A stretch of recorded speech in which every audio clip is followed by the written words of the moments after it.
It's 6 o'clock, and I'm going to call this the Lacey City Council meeting to order on February 17th, 2022. And let's get started with the Pledge of Allegiance.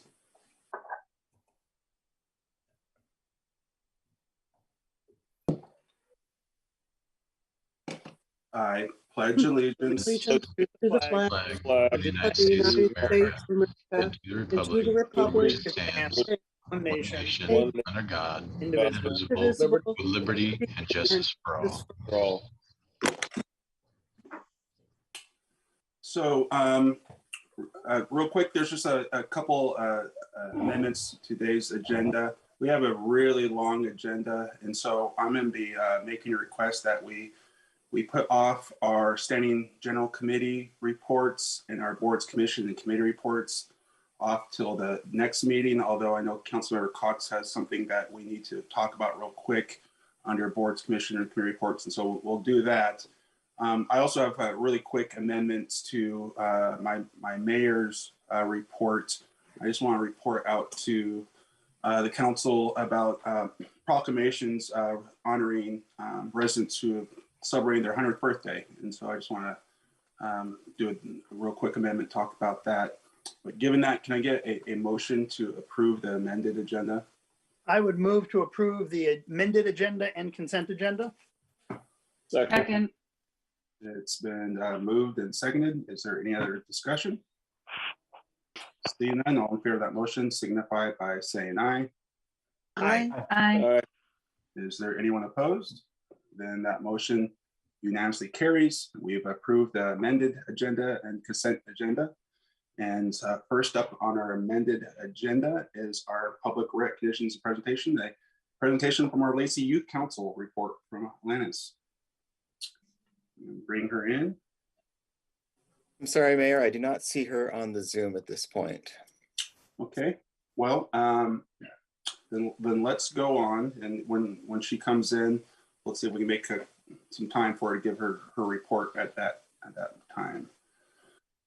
So then we'll go right into our, oh, there's no one registered for public comments on today for oral public comments. We did receive one written public comment, and that's gonna be part of the record. And so let's go into our next agenda item, which is the referral from the Planning Commission. The first one being the multifamily parking standards amendments. This is Ryan.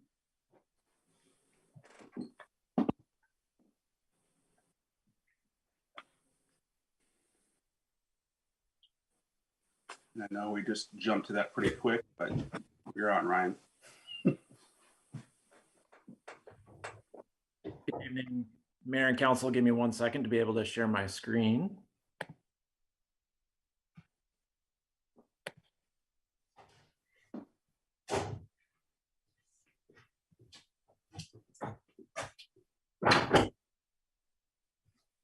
All right, good evening. As stated, you have two referrals from the Planning Commission in front of you tonight in separate ordinance form.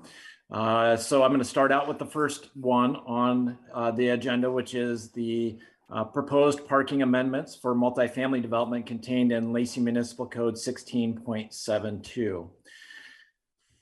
So the referral from the Planning Commission is to amend our Lacey Municipal Code 16.72 to look at how we change or propose changes to how we use parking ratios when it comes to multifamily development, and base that on the type of unit that is within the multifamily development, rather than our current standard, which is a space and a half per unit.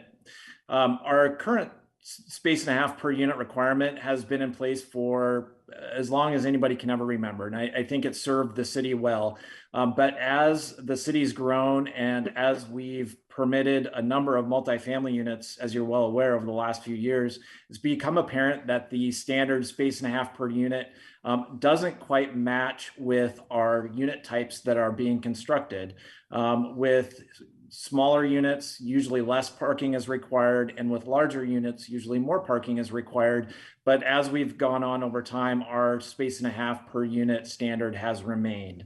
And so the Planning Commission is recommending that this be amended to be based on that unit type, as I've mentioned. So for a studio apartment, so that's a no bedroom apartment, that is 1 space. For a 1 to 2 bedroom unit, that's 1.5 spaces. And for a 3+ bedroom unit, that is 2 spaces. We are also got a recommendation from the Planning Commission to also look at some parking reduction options, specifically for projects that are within 1/2 mile of regular 30-minute transit service, and also for projects that provide vehicle sharing programs.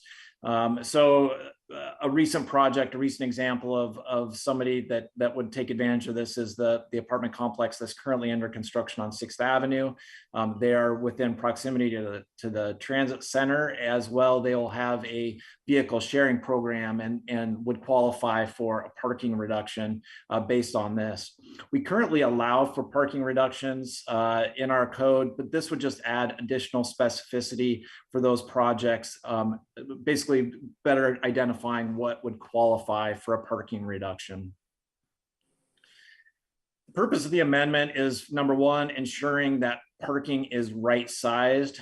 The council has received numerous concerns over the years and even recently about parking maybe that's not quite adequate, the number of stalls based on the number of units within the individual multifamily development.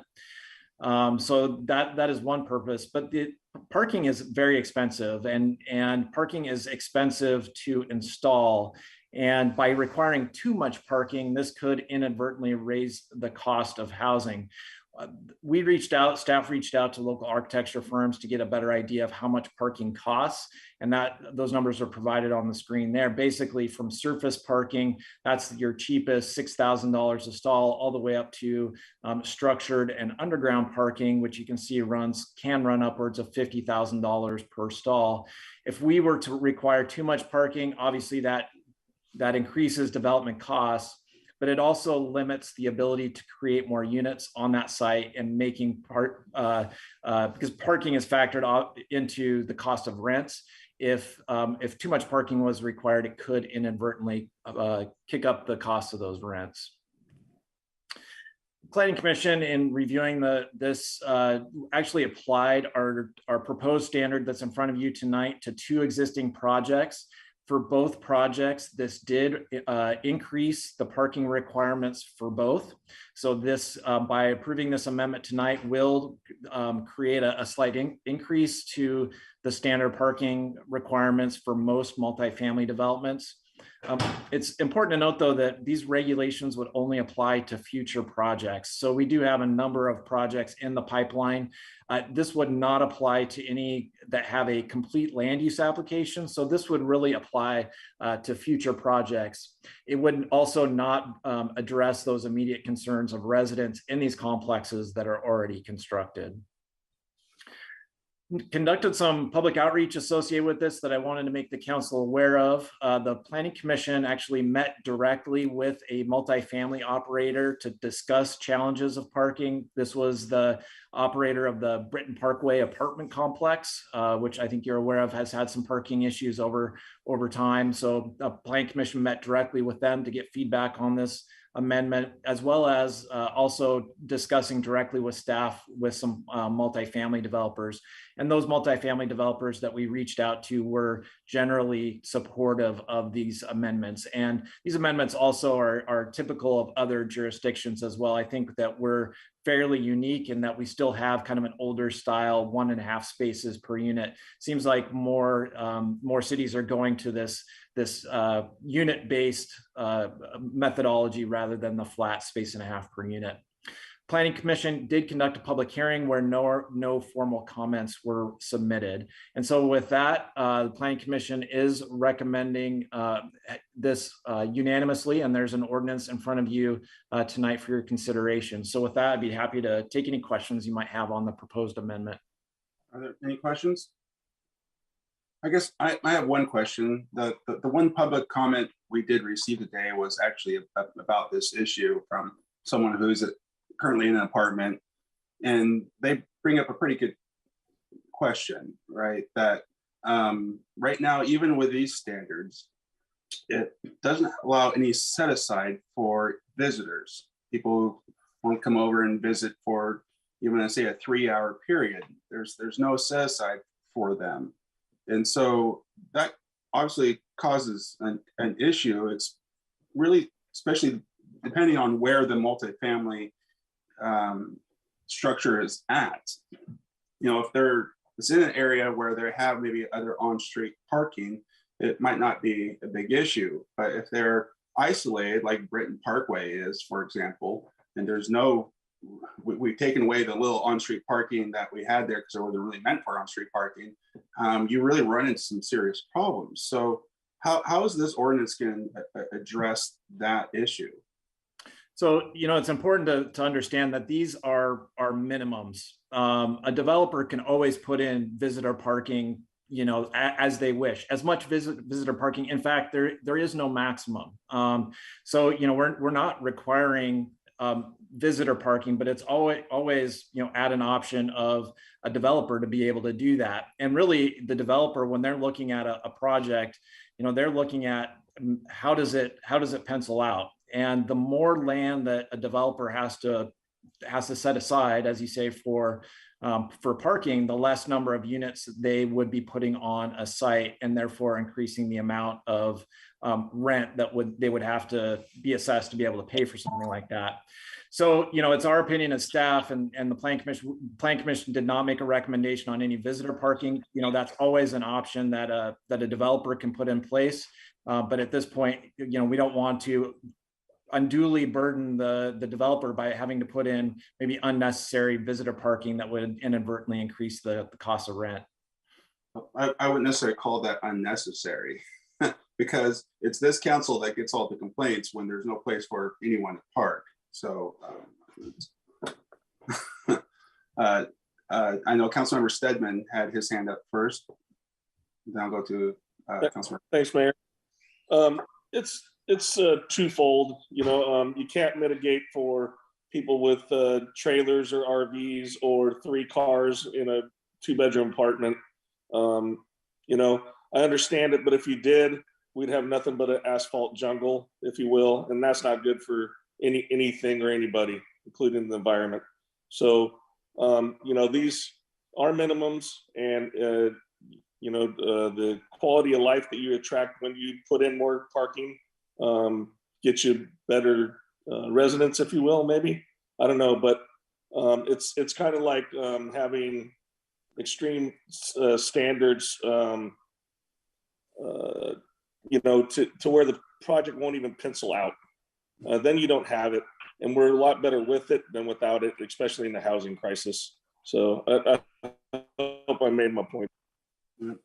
Councilor Greenstein.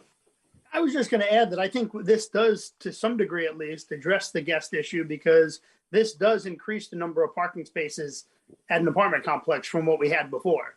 So it does, whether it be guests or residents, it does give you more parking. So I think that, at least to some degree, will address that issue.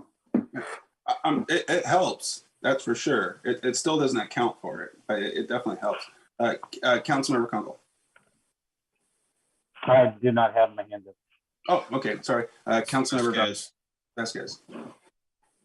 So I was on the Planning Commission for part of the conversation around this, including when we had the guest presentation from folks that live in one of those Britton Parkway apartment complexes, and the property owners that have been dealing with issues related to residents not having enough parking spaces for the people that live there, right? We've got 3-bedroom apartments where 2 or 3 working adults live, and you've got 1.5 parking spaces allocated to that 3-bedroom apartment. And that's not, doesn't count kids, it's just adults with cars. One of the concerns that it raised for me is that, these parking standards that would allocate additional parking are for the future. It's like the next time we build an apartment complex, they'll have more spots, but we're not it's not retroactive. It doesn't address the issues that we have with some of those Brenton Parkway apartment complexes that don't have enough parking. And I think the hope would be that there would be public transportation options that would kind of step up and meet that need so that people could get where they needed to go to their jobs, to grocery stores, et cetera, with public transportation. And I don't know that that's quite there yet. I don't know that there are frequent enough bus routes or other options so that people feel like they can get by and don't need as many cars as there are adults in the household. So that was something that it threw into sharp relief for me, because we heard from people who lived in those apartment complexes on the planning commission, and like a lot of them work on base and they have to drive to the base because there's no shuttle, there's no bus up there. And I think that that's something that we should consider. Is there something we can do with public transportation, with bike routes, that would fill this gap a little bit? Well, I think you bring up a really good point, and it was sort of addressed a little bit in this ordinance, where some communities look at where the multifamily housing is at and adjust the parking standards based on its location. For example, if we had multifamily in Lacey Midtown, where people could walk to their services, they could walk to the grocery, they could walk, it's mostly maybe student housing, and they're walking to school. The parking standards for there, in my mind, is completely different based on the location of the multifamily, right? I mean, but if you put multifamily on Brenton Parkway, where they have to drive to get to anywhere, right? They have to drive to get to groceries, they have to drive for any basic needs, because, and there's no way public transit can support that. That's a different standard in my mind. It's about quality of life for the person who's living there. And you hope that the developer is going to do the right thing and make sure the quality of life is good for the people who live there. But let's be honest, they're gonna do the minimum parking standards, and that's just the way it is. And so I appreciate all the work the Planning Commission has done on this, but in some ways I feel like it should still be more site specific, based on access to goods and services and based on access to transit. And that's not being considered at all. I think this is a good step in the right direction. And the reason why we're here is because of how many multifamily units we're seeing have come online. And now we're really feeling this rub, because for years and years, we had no new multifamily housing, and where it was at was sort of adequate. Parking met the needs. Now, as we see more of this pop up, we're really running into some of these issues. And so for the meantime, I guess I will support this, but I still don't feel like we're quite there yet. I don't think we're at the sweet spot yet, because I really do think it needs to be based more on location and how far it is to goods and services, right? Because that changes the dynamic completely in my mind. So I'll remind you that there is adjustments within this ordinance based on location, and those locations are based on parking reductions for if you're within a half mile of 30-minute transit service, and if you have access to ride sharing, vehicles like checked out at the front desk of your building. Those kinds of things are factored in. The other thing is, within our existing ordinance, we also provide credit for on-street parking. So like Lacey Midtown, we provide credit for on-street parking that is right immediately adjacent to a complex as well. So, the 1 space to 2 space requirement is really the highest based on the most suburban apartment complex that would have the limited number of transit services available. And again, those are increasing our parking requirements generally. Those that are closer in would be given credit if they do have other transit options. Okay. And just to add on to that too, I see that here. Yeah, I'm sorry. You also have shared parking opportunities in the more denser areas that are commonly owned. As Brian mentioned, in Midtown, that's a area that we have looked at these and adjusted parking standards. But also too, with these standards, I guess the basic minimums, where it applies to everybody unless you have those opportunities for reductions. You got to look at averages, because it's so easy to be overparked or underparked, but you got to have some point to draw a line that says this is kind of generally based on averages. And going to a unit-based count will help be more specific to that project and that project site. It would make more review for us to look at what number of bedrooms and how those parking lots or parking spaces align up. Also, most multifamily complexes, if not all, do design in guest parking and visitor parking into that mixture and designate those. But also too, we gotta be careful in these areas that are further out. The Britton Parkway is a great example, Britton Apartments. That area is still in the process of developing. What's going to develop next to it and what's going to have those other compatible uses or other opportunities for parking or other places to walk to over the next 10 to 15 years as it develops out. So if you put a lot of parking and asphalt down, then you got to figure out, is that a reserve area and how is that redeveloped over time, or if it ever does, or do you try to get it so you're trying to hit the sweet spot today with those averages? And so it's not an exact science, but it's a ratio and basis to hit the averages. So I see that you're giving bonuses for even less parking based on circumstances. But you don't go the other way, right? You're giving bonuses. So yeah, that's why. I think this proposed amendment is going the other way. It's going from the 1.5 to unit-based parking allocation. And what it does is it allows for even less parking based on where the location's at if it's closer. So it doesn't give allocations the other way. It gives you can do even less parking if it's close to transit and so on and so forth. I speak my piece. Deputy Mayor. I noticed that in using this similar model that Bellingham has and that Tumwater has, and if it's working for them, that's great. You know, Bellingham has like almost 30,000 more people than we do, and Tumwater is just shy of where we are. But I also noticed that the additional one space for every 10 units was removed or appeared to be removed.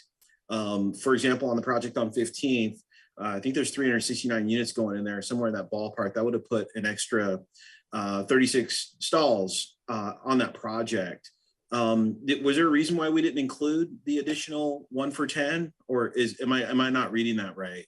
Because it looks like in addition to the 1 for studio, 1.5 for 1 to 2 unit, 2 spaces for three bed, there's also 1 additional space for every 10 units that we didn't incorporate. And I was just wondering if that was left out intentionally, and if so, what was the thinking behind that?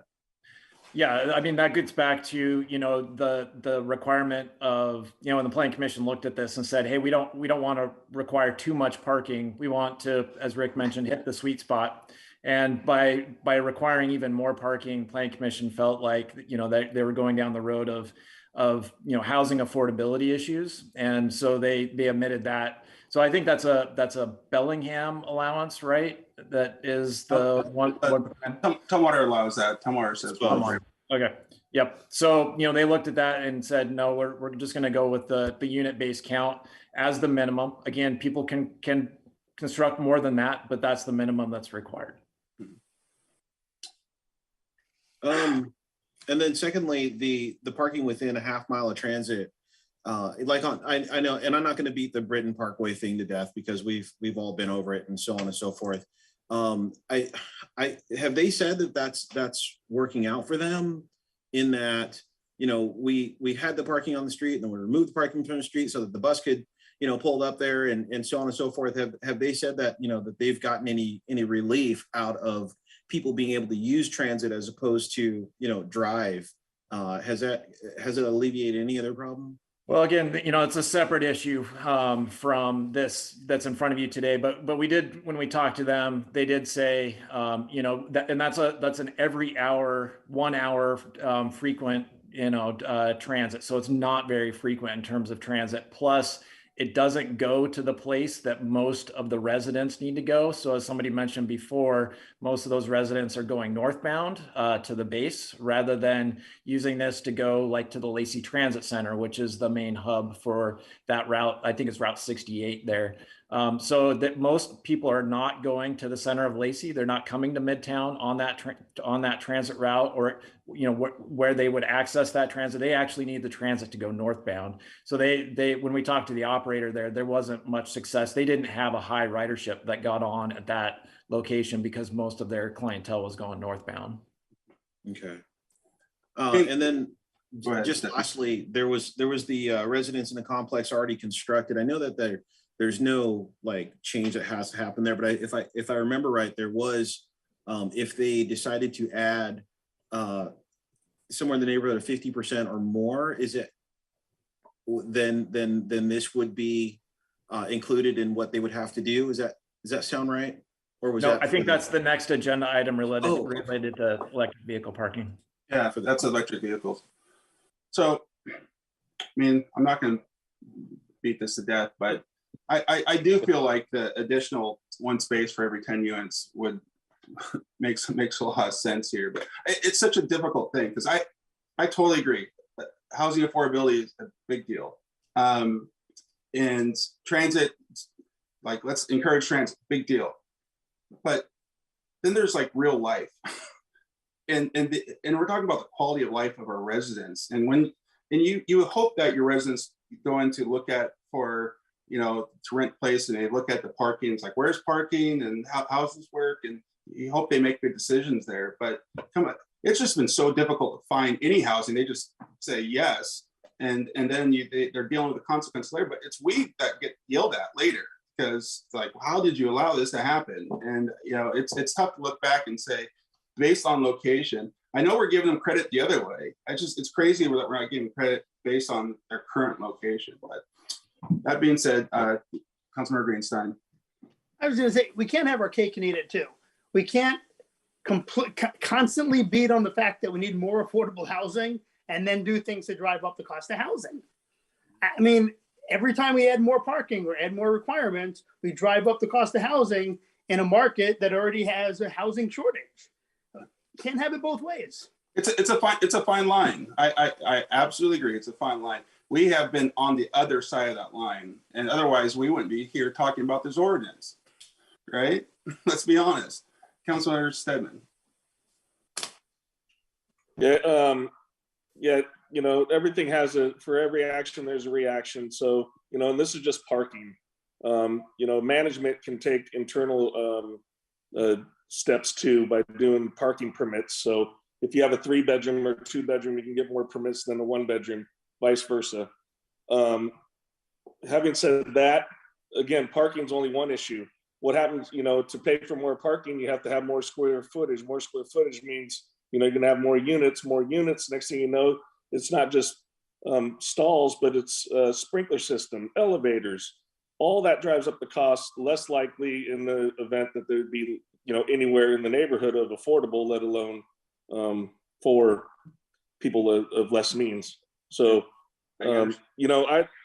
most of us lived in apartments where we only had one parking space, but had 2 cars or 3 cars, and we had to park off site. I walked up to, half a mile to have to park at night. So it's just things we do until we can make it to get in a better place and upgrading. Councilmember Vasquez. I also don't want to take too long on this topic, but I do think that there's more we can do with transit that would meet some of the needs of folks that are in existing units that don't have access to sufficient parking. I grew up in Bremerton. The shipyard was the largest employer in my town, and there were shuttles all over town taking people to the shipyard. So if the base is a large employer for people who live in Lacey, I think we should explore having direct transit routes to the base that would allow people who live in Lacey to get to their workplace without needing to depend on parking availability. You did bring up a good point. The Interstate Transit has a great van program, and if there's a bunch of people who are at a certain apartment complex, they're all going JBLM, they could do a van share, and that could help as well. Maybe we just need to get better about giving that information out too. But I just want to say my piece. I know where we're at. I know it's a fine line. We obviously wouldn't be addressing this if we had it right sized before. I'm just bringing that up for common sense, right? So, but that being said, due to the time restrictions that we have, I will move that we pass ordinance 1614 to amend the parking standards for the multifamily uses in Lacey Municipal Code 16.72. Do I have a second? I will second. Move in second. Is there any other discussion? This doesn't include garages, does it? No, it doesn't directly address garages. Garages would be counted as a parking stall. So if they wanted to put in all garages, they could do that. A space within a garage is treated exactly the same as a space that's outside of the elements. Any other discussion? Seeing none, all in favor of that motion signify by saying aye. Aye. Are there anyone opposed? Then that motion unanimously carries. And let's go on to the next recommendation from the Planning Commission, which is electric vehicle parking standard amendments. Let me get things working here. Okay, there we go. So yeah, as mentioned, one more ordinance, one more referral from the Planning Commission here tonight, which is related to standards for electric vehicle parking. So where does this come from? This comes from the Thurston Climate Mitigation Plan that the council has recently adopted. Basically, the Thurston Climate Mitigation Plan that transportation is going to be the largest source of greenhouse gas emissions, where local governments can make the biggest difference in influencing what, where, and how much people drive. Right now, the number one source is buildings. That's being kind of more worked on at the state level, but where local governments can make the biggest inroads is here with how people deal with transportation. EV registrations, electric vehicle registrations are increasing exponentially. Washington is the third largest state in the nation as far as the highest number of electric vehicles registered. Obviously, if you watch the Super Bowl, I think everybody saw how many electric vehicle commercials there was, and really auto companies are moving customers and advertising towards more electric vehicles. So that is, that as far as the auto industry is moving towards that standard as we speak. Lacey currently has these requirements for electric vehicle parking, but they're optional. These that are in front of you tonight would be requirements. So here is a chart showing the number of electric vehicles registered in Washington State. This is an older graph. I did pull the numbers from January of this year. There are 87,685 registered electric vehicles in the state. That's up about 22,000 over last year, and that's just going to be increasing by probably at least that amount year over year. Thurston County currently has 3,300 registered electric vehicles. So let's talk about the amendments a little bit. The amendments, as mentioned, would amend our Lacey Municipal Code 16.73 to require electric vehicle parking for certain uses. And that's based on the percentage of parking spaces that are required. So this would apply to multifamily residential, 10 or more units. A minimum of 10% of those parking spaces would be required to be electric vehicle dedicated. For lodging uses, this is like motels, hotels, 10%. Office, institutional, municipal, medical, those types of office type uses are at 3%. Industrial would be 1%, and this would be employee parking, not truck parking. So this would be like, say, at a warehouse in Northeast Lacey or something like that. And finally, recreational, entertainment, cultural, things like movie theater or community center, those kinds of things would be at 1%. The Planning Commission is recommending that this only apply to new buildings or to large parking lot expansions where the parking lot is expanded by more than 50% of the number of existing spaces. So for example, if you had an existing parking lot of 100 spaces and you increased that by 51 spaces, you would be required to install this percentage of electric vehicle charging spots. Some additional requirements, some specific requirements that are coming out of the recommendation from the Planning Commission. Number one is that the type of charger required would be a type 2 charger. So there are essentially 3 types of electric vehicle chargers on the market right now. A type 1, which is a residential 120 volt slow charger. The type 2 charger, which would be required here, is that 240 volt. So same as maybe like your clothes dryer would be as the same voltage as that. And then at the top range of that, I think is a 440 volt. That's a fast charger. That's like a Tesla fast charger. So the requirement would be that type 2 charger. When we were reviewing this, we were also concerned obviously about costs. Costs has got brought up a lot in the previous agenda item. The single non-networked type 2 charger, so the type that would be required here would be about $2,000 for that charger. The Planning Commission is also recommending some minor edits to our design standards to allow for maximum flexibility. Some jurisdictions get very specific when it's the type of signage or the location of these parking stalls and those kinds of things. And the Planning Commission has basically put in some recommendations, but they're just guidelines and they're not hard and fast requirements. Understanding that the people that develop their property and manage their property know best where these would work placed on their property. If you'll notice, going back one slide here, the Planning Commission has not recommended that this apply to commercial uses. The reason being, so things like your retail uses, restaurants and those kinds of things would not be required to put in EV chargers. The reason why was the Planning Commission really focused on those types of uses that are not as, don't have as frequent of turnover as maybe a grocery store or a restaurant do, things that are transitory. There you go. More long-term parking, places where people would be overnight or for a long period of time, maybe at an office complex or a hotel or something like that. So the Planning Commission is not recommending that this apply to commercial uses for that reason. Also wanted to point out that currently our building and electrical codes contained within the International Building Code require that infrastructure be installed, including space in the electrical rooms and panels to accommodate, I believe it's 5% of the stalls and conduit raceway within the parking area for new commercial lodging and multifamily.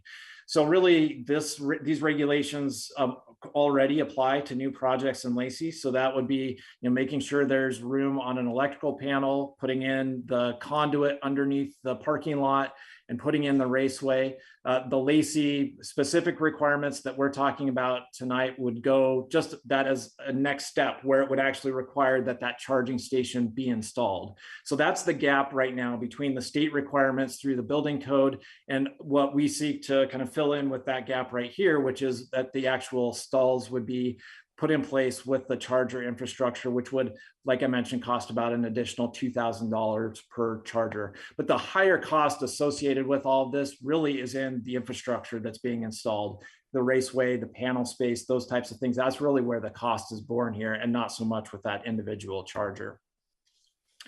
Just like the last amendment, we did outreach on this as well. We did our typical kind of website, Facebook, but we also notified all Lacey business license holders. So we did a mailing out to our email list generated by everybody that has a City of Lacey business license to provide comments back to us, to let them know that these amendments were coming through and to weigh in. This is back when we weren't sure if this would apply to commercial uses or not. After that, the Planning Commission had made that recommendation. Obviously, it did not, but at that point, we definitely wanted to hear from people that were commercial users as far as the impacts this would have to them. We also reached out directly to our Lacey and Thurston County Chambers of Commerce to get feedback from them. As part of the public hearing, there were no formal comments submitted. And so what you have in front of you tonight is that recommendation from the Planning Commission. They did make a unanimous recommendation of approval for the amendments to LMC 1673 that you have in front of you tonight. So with that, I'll be happy to answer any questions on this. So I'm still trying to figure out how many EV stalls will be in a typical parking lot going forward. Can you give me some examples here? Right, because I'm not seeing it. So it's that percentage. It's the percentage based on the total number of parking stalls installed associated with a building. So for example, if you had a 100 space multifamily you would have to do 10% of that as EV charger stations. So you would have 10 EV parking stalls. Okay. Councilmember Greenstein. So my problem with this is I think it's another attempt, and we've done this before, to direct the market. To me, this is pointless, to be honest, because if you want people to live in your development and more and more people are buying electric cars, you're going to put electric parking in there. We're already seeing it in the commercial space, which I know is not part of this ordinance, but they're doing it with no requirement. The QFC, the Safeway, all of them are putting in electric parking, electric charging stations without us forcing them to do it, because the market will dictate this and move it in that direction. I see no reason for us to pass an ordinance to do what the market's already doing. Any other comments? Looks like Councilmember Kunkel had his. Got Zoom hands raised. Yep. Sorry. Councilmember Kunkel. I'll go next if it's all right. Yeah, I agree with that. Was that me or was that Stedman? Oh, go ahead, Stedman, then I'll go to Councilmember. I see this hands up now. Yeah, Councilmember. I'm just going to reiterate it.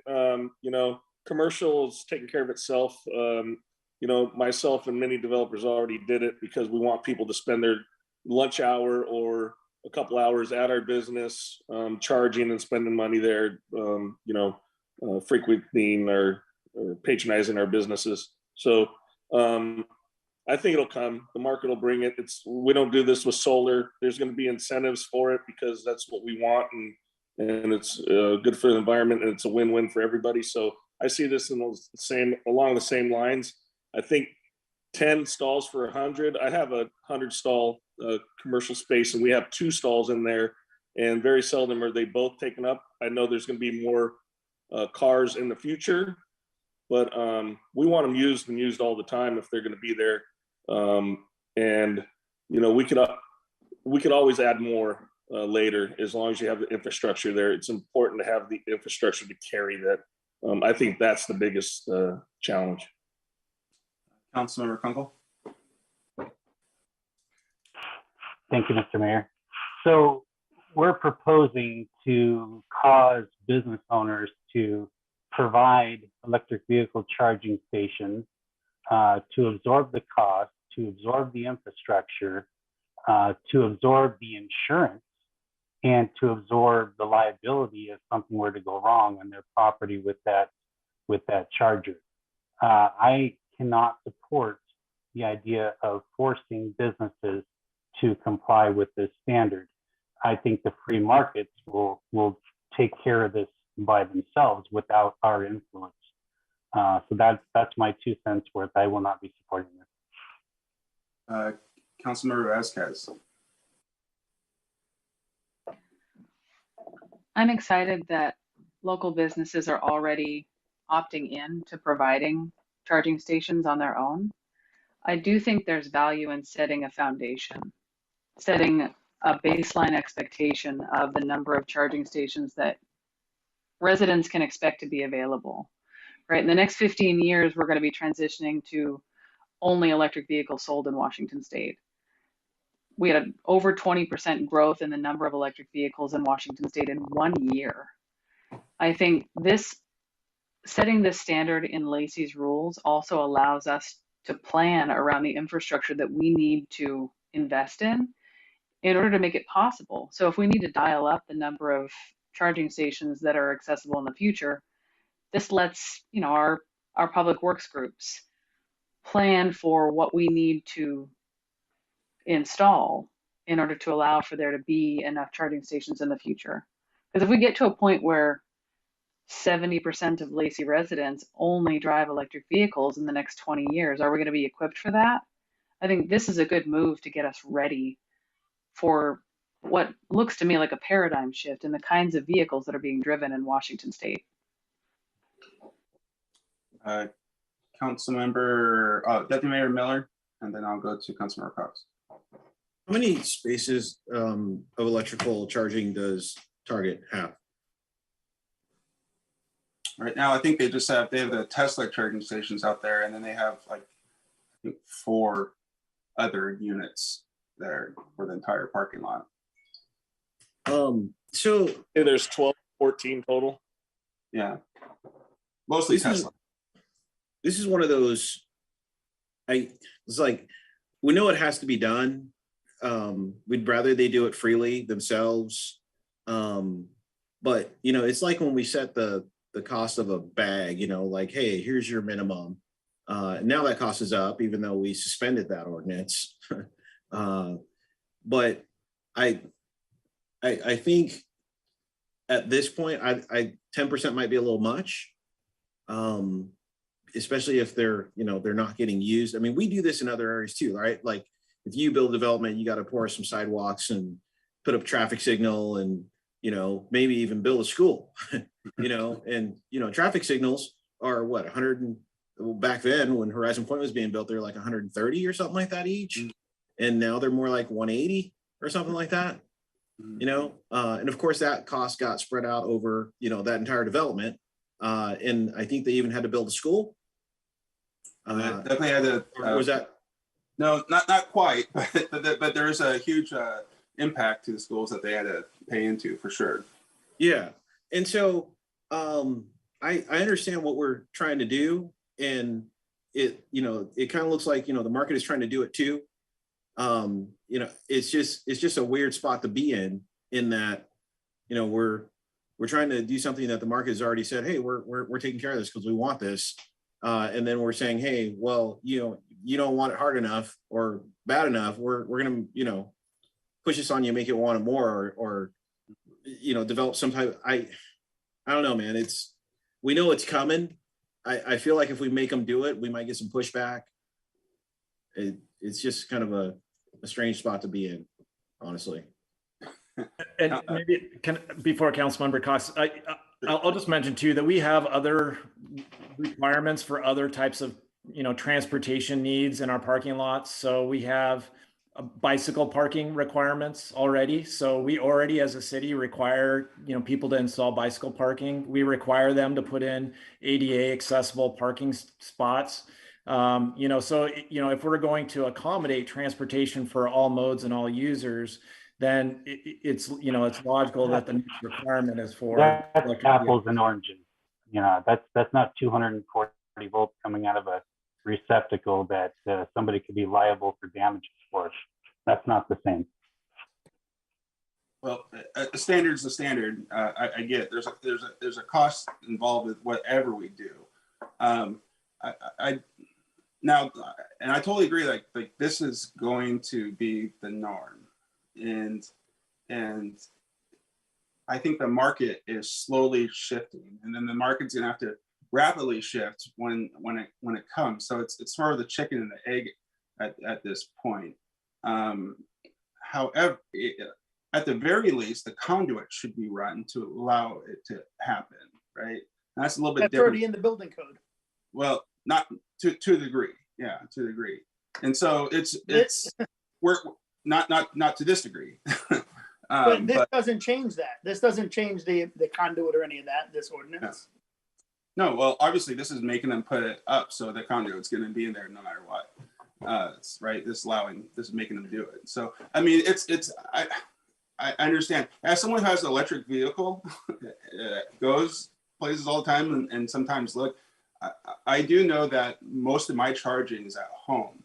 And so this makes a lot of sense more really along the I-5 corridor in these places where people go and you need it. Now on the multifamily side, you hope the multifamily people building multifamily understand that more and more of their space of their residents are going to need this and that they're going to plan accordingly. But it's just, I guess that's why this stuff ends up coming to us, because we're trying to think about into the future, and that's what we're trying to do here. Councilmember Cox. I largely agree with what the mayor just said, and with some of Councilmember Vasquez's comments. In terms of free market, the observation that some businesses are already doing that, I think the businesses are recognizing that this is coming, and they are seeing that they can benefit by jumping in early. I mean, if I had an electric vehicle and I had a choice of grocery store A or grocery store B, and B had a charging station and I needed a charge, guess where I'm going to go? Yeah. And so I think, there's admittedly a chicken and egg thing, but I think it can be very positive for the business community. And so I will be voting in support of it. But what's so strange about this ordinance, though, is that we're not requiring this for commercial uses.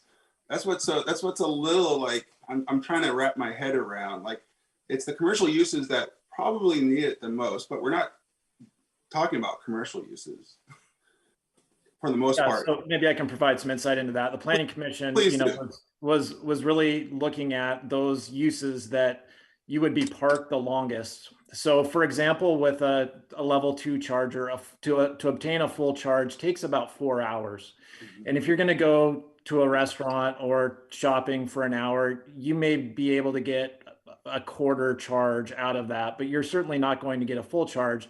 Because when we were hearing from people, they were saying, hey, really what we need these like in a residential application. We need them where people are going to be parked for longer term, just like the mayor said, that's where I park my, when I charge, that's where I do the bulk of my charging. So it's really focused on those, as well as those that, that are going to be where employees are, where there's going to be an 8-hour shift to be able to, accommodate a charge. So that's why the commercial uses weren't addressed. Well, I guess they were addressed. The Planning Commission said we don't think they should be required for those types of uses because of the transitory nature of those uses and the lack of time available to be able to charge a vehicle associated with those uses. But the employees at those locations, Ryan, are there just as long as any of these other places. So, I mean, you just in one sense are talking about it for the employees. Well, those places have employees too. So I'm not sure I see the dichotomy there. Doesn't make sense to me. The Planning Commission was really focused on the public's use of these, not necessarily in a commercial context, the public's use of these, and not requiring them for individual employees in commercial areas. So there's it's multifamily, lodging, so hotels, office and institutional, municipal and medical, okay, industrial, and then recreation, entertainment, and culture. So, but I understand that hotels, I understand the residential. How do any of those others differ from commercial? It's the employees that are going to be at any of those places. No one goes to an office unless they're an employee for 8 hours or 4 hours to charge, right? So how is that different from the commercial? I'm not sure why any of them should be included in this at all. Well, I guess you got to get started somewhere. Well, residential and hotels are the only two that make sense based on the basis that we're doing this on. Brian, I see that. I see the recreational, entertainment, and cultural. I guess entertainment. So it's like if a new movie theater comes, is that? Most movies are 2 hours, not 4, so you still can't get a full charge. I'm just saying we're using different logic for each thing, and it doesn't make this doesn't make sense as a whole. Yeah. Maybe is 10% a little too aggressive? Does that need to be 5 or? Yeah. Can we go over the percentages again real quick? You want to go over the percentages for the residential? So the multifamily residential 10%, the lodging would be 10% originally. So these are not something that we just invented out of thin air. These are universally established ratios from industry standards coming and adopted by other local jurisdictions around the Puget Sound region. So we did not invent these. These are based on other established regulations. We originally had the lodging lower. The recommendation came from the Planning Commission that if we're requiring 10% for multifamily residential, the use is similar in terms of a place that you sleep at night, so it makes sense that it should be 10%. So that's where the Planning Commission landed on that. Originally, that was to be a lower percentage. So that's hotels. You're talking about hotels. Correct. Yep. You also have the what were the other categories? So in reality, we're not really affecting that many uses here. I mean, hotels, yeah, that makes sense. Multifamily, yes, that makes sense. What's Office, medical, we're all kinds of uses. I'm not sure what you mean. We're not affecting that many uses. well, Everything except commercial. That's 3%. Office, that's 3%. Industrial is 1%. It's still requiring them to do it, whether it's 1%, 3%. Well, let's see. Is there any other questions? Councilmember Stidman has had his hand up. Go ahead, Mike. Thanks, Mayor. I was just going to say, it's just like the parking and, when you have one stall but two cars and, whatever, you have to manage it. You have to manage it yourself. Before you go purchasing a major item like a Tesla or a Chevy Bolt or Nissan, whatever, it comes with responsibility. Having said that, government can do stuff like put infrastructure improvements and parking rides and stuff like this, but maybe 10 if that's too much. I would say 5 would be good. Anything we do will benefit the future. Like Robin said, it's going to be all electric Washington soon for vehicles, and so we don't want to miss the wave. The more we do now, compounds the future. Here's what I'm back to. If there was a bunch of pushback from the private sector, we heard something, and we didn't hear anyone push back on this. So I'm not sure where the outrage is coming from. And so, given that, I just want to see where this council's at. Again, for our time's sake, I will move that we adopt ordinance 1615 to amend the ordinance for the parking standards for electric vehicles in Lacey Municipal Code 16.73. Is there a second? There's a second. Is there any more discussion? And by a show of hands, all in favor of the motion signify by saying aye and raise your hand. Aye. All those opposed, raise your hand. And the motion fails. Mayor, I would make a motion the same, just reduce it to 5%. So you're talking 5% on the instead of 10% on the parking, so 5 stalls for every 100 instead of. That's on the multifamily and the lodging. The other one's at 3 and 1 and 1. Yeah. So you're talking about 5% on multifamily, on lodging, 3% and 1. Exactly. And 1. Okay. Well, I think that's reasonable. I guess I'll. Do we need to, before we vote on that, do we need to look at the data to see what that will generate and how effective that will be before we decide to do it? I mean, that seems like we're jumping the gun here. Well, there's a motion. I seconded it. Let's have some more discussion. Councilmember Vasquez. I mean, I can support the motion. It feels a little bit like incrementalism toward a goal that we all know we need to get to. But I'm supportive if this gets us there. I think the data will show that this is going to be roughly half as effective as the 10% target. But I can support this just because I do want us to get going on establishing a foundation. Is there any other discussion? Then there's a motion on the floor to. I have a question. Go ahead. Ed has some. Okay.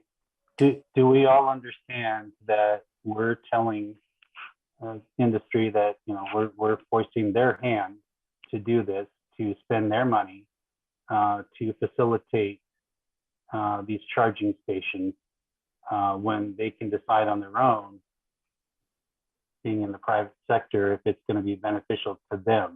Instead, we're telling them this is what you're going to have to do. You're going to have to tie up a portion of your property that you own and build this station and insure the station and be liable for damages if, God forbid, somebody were to get hurt, somebody were to try to manipulate the plug and stick a metal object in there and get electrocuted. 240 volts, that's not a toy. And random people are going to be utilizing these charging stations that don't always have good sense about what they're doing. And we're going to enforce that the private sector is going to provide these, whether they think it's going to be to their benefit or not, without letting the private sector decide to get on board or to be left behind. I think that's what we've been talking about this entire time. So I'm pretty Right. sure. I'm pretty sure the So council. we're telling the industry that you're gonna do this and you're gonna pay for it and you're gonna be liable for it. That's what we're telling them. That's what this ordinance is establishing. And we're okay with that. Is there any other discussion? So there's a motion on the floor to adopt this. Go ahead, Councilman Senator. All right, real quick. Ryan said this is something he just made up out of the blue. It's used unilaterally in places all over the place. That's where he got it from. I think if we don't do something, knowing that there's a mandate it's going to be all electric one day, someday soon, it's going to be here quicker than we know it. We got to get a foothold on it. We have to do something. If you know it's coming, doing nothing is just exacerbates the problem later. So I thought 5 was a good compromise. Maybe it's 2, maybe it's not, but we should do something. Hey, Scott, that new development on Pacific and Slater Kenny, does it have any electric charging vehicles stations there? Or do you know? I don't know as of yet. I know that we issued site plan review approval about 12 months ago, roughly. And I do not know if they've proposed charging stations within it, but that is something they can always add throughout the life of the construction project or after they move forward. I also know there's been commercial and multifamily developments that are looking at adding those stations. Like you talked about Target and the Tesla with the Tesla chargers and some private chargers and those type of things. So there is a industry recognition going forward.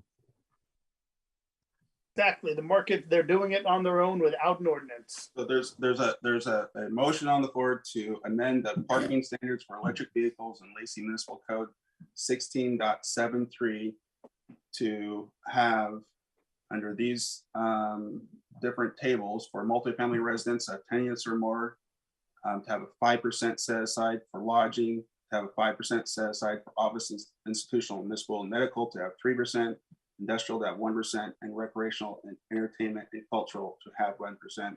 There's a second. All those in favor of that motion, please raise your hand and say aye. Aye. Aye. Aye. All those opposed? Nay. Then the motion carries. Just for clarification, Mayor, I'm sorry to step in here, but the motion was to adopt the ordinance as presented, but with changes to table 16T 86 only for multifamily residential from 10% to 5% and from lodging from 10% to 5%. The other 3 to remain the same. That's how I stated the motion, yes. Okay, I thought I heard something different. Sorry. Okay. Thank you. And that motion carries. Whew. Okay. Thank you, council. And then next up is resolutions.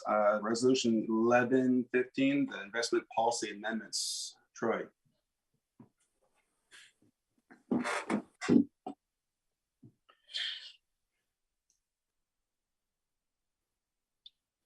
All right, thank you, Mayor Ryder. Good evening, council. For your consideration tonight is a resolution that will amend the city's investment policy. The current policy was adopted back in May of 2020, so it's been a couple of years since we reviewed this. I will point out that the proposed changes to the current policy are consistent with RCW, as well as the Washington State Investment Board policy. And of course, follows all the other guidance in terms of associations, other treasurer associations. These changes are really born from an annual process that we go through with our investment advisor. Each year we put together a portfolio strategy, and we did that during the second half of 2021. This year's changes, or last year's changes, had about 5 major changes, 2 of which did not require policy change, and we did adopt those back in the fourth quarter of last year. And as a reminder to the council, I do believe the mayor reported out during the committee minutes I think it was November, but as a reminder, we changed our benchmark from 0 to 3 years to 0 to 5 years. Again, that was allowed by the current policy. And we also increased the balance to our core investments. Core investments would be our longer term investments. We did that to, again, kind of take advantage of that increased benchmark. We did have three main areas of changes within the policy. The first relates to a combination of how we group U.S. agencies. There are two types of agency securities in the current policy. They're primary and secondary securities. And again, the suggestion is to combine those. The first group currently is the federal government agency bonds. These are examples include the Federal Housing Administration, Small Business Administration. These are backed by the full faith and credit of the U.S. government. The secondary obligations are government-sponsored agencies. Very common, you'll recognize these names in terms of Fannie Mae, Freddie Mac. These don't carry the same guarantee in terms of full faith and credit of the U.S. government. We did have a robust discussion about this at the Finance and Economic Development Committee level. Obviously there's, some additional risk there, but to really address that for the council who didn't have the pleasure of taking part in that conversation, these secondary bonds are, by the market, really considered the same as those that are backed by the full faith and credit of the U.S. government. These are some of the biggest financial institutions in the United States. It's very unlikely that the U.S. government would allow these to default or fail. So from a market perspective, they carry about the same risk, although they don't have the same legal backing of the U.S. government. The other two changes relate to corporate instruments. Those in the policy are categorized as corporate notes and corporate paper. In both sections, the recommendation is to reduce the ratings of the minimum rating for those investments by one step. So for corporate notes, that would change from AA rating down to single A. And for commercial paper, it would be a one step from an A+ down to an A rating. There's no other changes suggested in commercial paper. And for the benefit of council, commercial paper are very short-term promissory notes issued by corporates. So the maximum investment there is 270 days. In terms of corporate notes, these are longer-term instruments. We do have some additional changes within this section we would like you to consider. In addition to lowering the rating by one step, we're recommending that the maximum maturity be increased to 5.5 years. In fact, that's an across-the-board change within the policy. And the reason for that is, for some reason within the corporate securities, often what we would consider the 5-year instruments end up being 5 years in 1 week, or 5 years in 3 weeks, or 5 years in a month. So they're over that 5-year maximum maturity, and we would like to be able to stay within that 5-year window, even though it's slightly more than that 5 years. And the section of this policy also restates the maximum total portfolio balances within corporate notes, and also addresses the a lower maximum total portfolio percentage for these lower rated instruments. I will, again, we had a robust discussion with the Finance and Economic Development Committee on this. I do want to remind the council that we do have objectives within this policy, and in order they are safety, liquidity, and then return on investment. So we're going to make sure we invest in the strongest and most secure securities out there before we make any considerations on yield. Really, the discussion really went towards adopting these policy changes to provide maximum flexibility in the future. But we wanted to take a slow process in terms of starting to invest in these single A corporate instruments. So before that happens, we will have discussions with the Finance and Economic Development Committee before we we do that. In terms of flexibility, I'm not going to share all of the approved corporate instruments, but to give you an idea in terms of the numbers and how few companies actually meet these high standards.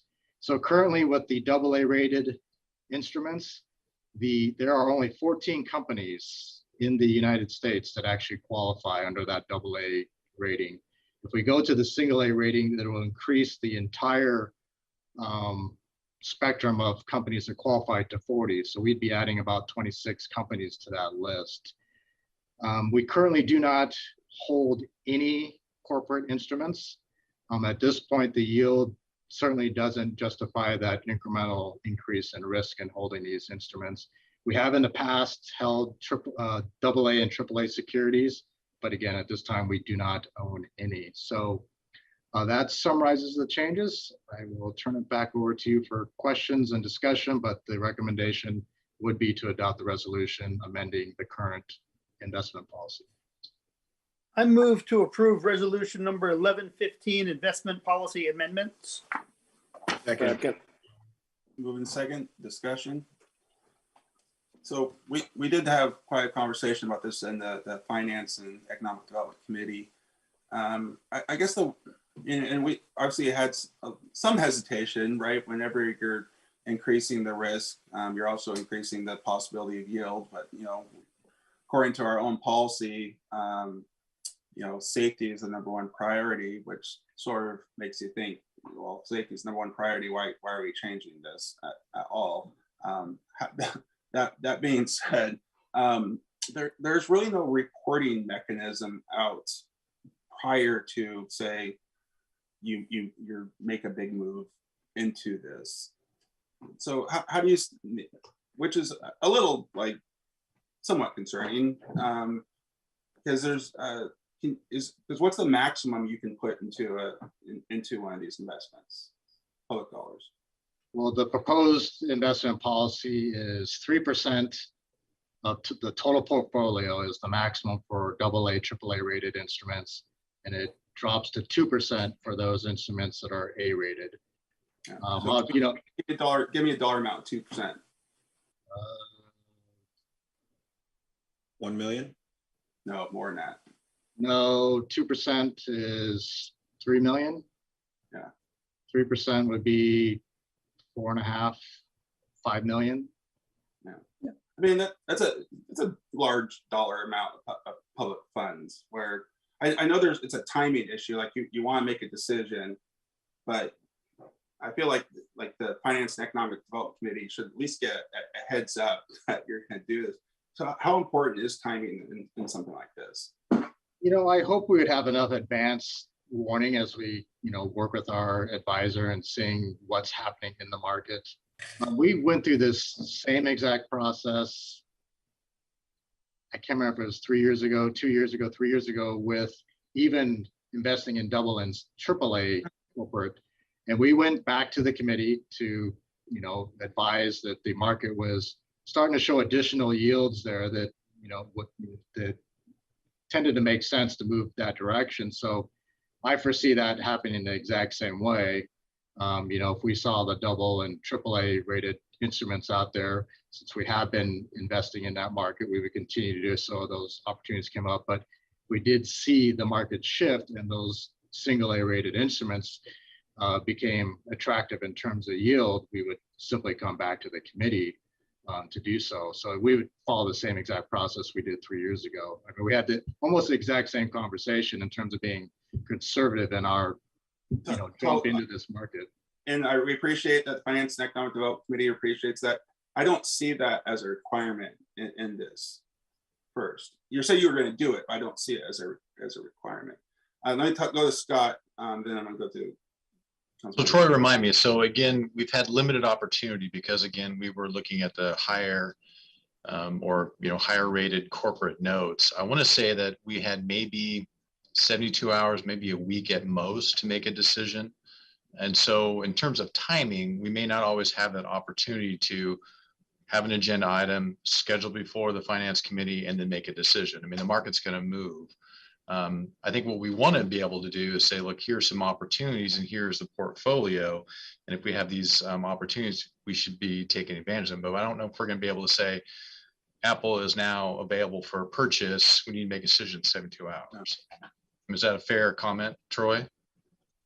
Yeah, and we could always,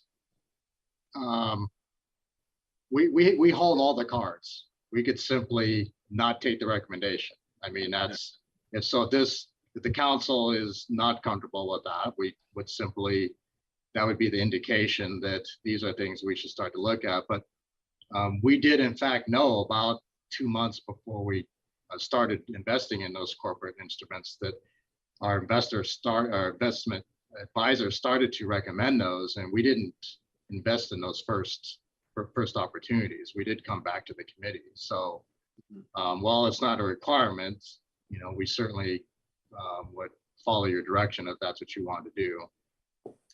Councilmember Vasquez. Just for folks in Lacey that may be watching that don't know much about finance, can you describe the caliber of disaster if, say, we invested in higher risk investments and then it didn't work out? Like, what would be the impact to the business of the city? And then if it did work out, right, if we invested in a slightly riskier investment that yielded higher profit, what would that amount to, or what might we be able to spend that on? Sure. Contextualize it. Yeah, so, you know, in general, the more risk, the higher the interest earnings are. So you're being compensated for taking on that risk. So, you know, the interest revenue is an important component of how we fund all of our operations throughout all 29 funds, all earn interest. So obviously that, you know, gives us better ability to serve the public. In terms of the downside risk, I mean, it's extremely unlikely. So let me start with that, but you could lose that entire investment. But these corporate investments, they're on a watch list, and we're constantly watching for changes. The rating agencies are constantly watching these. So you not only do you see the AA, AAA rating, you also get an outlook rating as well. So stable, upward or downward. I just looked at the list before this meeting. There were 3 on the watch list. That's not to say that they're, you know, on the cusp of collapse. I mean, these companies are if I went through the list, you'd recognize every single company on this list. So it's very low risk. The reason we're looking at, it's the reason we have these minimum thresholds for rating. So AAA, AA, single A, these are all of these strongest investments we could place the public funds within. There's still another level below that actually is considered strong investment grade instruments. And then you get into the unstable junk bond type level, and we're, you know, never going to go there. But there is risk, but it's, I would say, very minute, and we would see it coming because of that outlook that we're constantly monitoring. Councilmember Greenside. Yeah, and I would just say, you know, while I absolutely believe that we have the fiduciary responsibility and need to make sure we maintain the public's money in a safe manner, I don't see that this adds a level of risk that should be frightening, in my opinion, to anyone. I mean, the reality is the companies that Troy is talking about, these are the 45 of the biggest companies in the world. These companies are probably, hate to say it, but they might be more secure in many ways than the stuff we're doing in government bonds. I mean, that's just reality of it, right? I mean, there's not much risk involved in this at all. If that was the case, they would have a higher rating. But I mean, I get where you come from. They did lower the Fed's rating at one point. Let's not forget. That's true, as they should have. Exactly. What I suggest is that I would highly recommend that you come to the finance committee before you make an investment. However, if you know we trust you in this circumstance, Troy and Scott, we just want, you know, as soon as you possibly can report out to finance committee, just give us a heads up on this. You know, I guess you're right. I wouldn't necessarily want to make it an absolute requirement because things could go real quick, but boy, whenever possible, you know, give us a heads up ahead of time. And I'm sure that's the practice you're going to use it anyway. I just want to reiterate that because, you know, God forbid something goes bad here and we end up, you know, going the negative here. I mean, there's a bunch of people are going to be pointing fingers. Councilmember Stebbin? I think the more flexibility we have, the safer it is, and we all want these to be safe investments. So that's where I stand. Well, there's a motion on the floor, and there's a second to adopt this proposed resolution and amend the May 2020 investment policy. Is there any other discussion? Seeing none, all in favor of that motion signify by saying aye. Aye. Is there anyone opposed? And then that motion unanimously carries. Thank you, Troy. Thank you. Thank you. Since we just went through the ordinances, we're on to the mayor's report, and I have a couple items here. And the first one is to reappoint Chris Lake to the CRPFD board. This is the board that overlooks our public facilities district. He's been on that. He was willing to serve. Again, he's been great for the city. I think this is the appointment that needed the regional. This is the regional representative, and so we've already had the conversations with the other jurisdictions, and they all agreed that we would reappoint Chris. So that is my motion. Is there a second? Second. Moved and seconded. Is there any other discussion? Seeing none, all in favor of the motion signify by saying aye. Aye. Aye. Aye. Anyone opposed? Then that motion unanimously carries. My next motion is to appoint Alan Baum to the Planning Commission. Is there a second? Second. I'll second it. It's moved and seconded.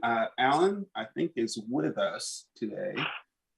Alan, if you could possibly come on and unmute yourself and maybe turn on your video. Can you introduce yourself to the council? I'm having some video issues, I believe. No problem. But good evening, council. Thank you very much. And I'm looking forward to serving on the planning commission for you guys and doing some good for City of Lacey. Can you give us a little bit of background on yourself? Oh, yes. Okay. Of course. I moved to Lacey just over a year ago now. A really big fan of the area. Traveled all over the country, traveled all over the world. I currently work for a construction company as a scope writer and estimator. I feel like I have a pretty good idea of what things cost, and I'm excited to learn more about what the process involves. And yeah, that's about it. Thank you. Thank you. Thank you. Al. There's a motion and a second. Is there any further discussion? Seeing none, all in favor of my motion signify by saying aye. Aye. Aye. Is there anyone opposed? Then that motion carries. Thank you, Alan, for your willingness to serve City of Lacey. We really appreciate it, and we know you're going to do some great work for the city. And my last mayor's report has to do with an issue over proclamations. So every once in a while over the past, since I've been mayor, I've received a request to do a special proclamation or a special recognition. For example, one time I was asked if I would recognize someone who's becoming a U.S. citizen who's a longtime Lacey resident. And I wrote a letter welcoming them and congratulating them. I've also had a request every once in a while, if you say someone turns 100 years old and the family reaches out to me and it's a longtime Lacey resident, and they say, hey, will you do something? Will you do a recognition proclamation? And so under our council's proclamations, under 5.08. It says that a proclamation can be issued by the mayor as a ceremonial commemoration of an event or an issue. And as long as it's not a statement of policy, it does not require the approval or action of the council. And so under this section, I've been able to do a couple of these things. I was just recently asked to do a proclamation for someone who was in fact turning 100 years old. And it sort of, I felt like it was time to check back in with the council, even though our council's policy and procedures allows me to do this. I just want to make sure the council's understands, where we're at and feels comfortable with this. I don't want to do anything that in this case, it's a birthday, right? And so it really meets the letter of the ceremonial commemoration of the event. So I feel pretty comfortable with it, but I'm sort of just want to check in with the council. How do you feel about this? Do you feel okay about me doing a proclamation when someone turns 100? I'm comfortable with taking the policy position that we're supportive of Lacey residents that reach 100 years old. Right, seems pretty. That's good. Exciting. Councilmember Cox?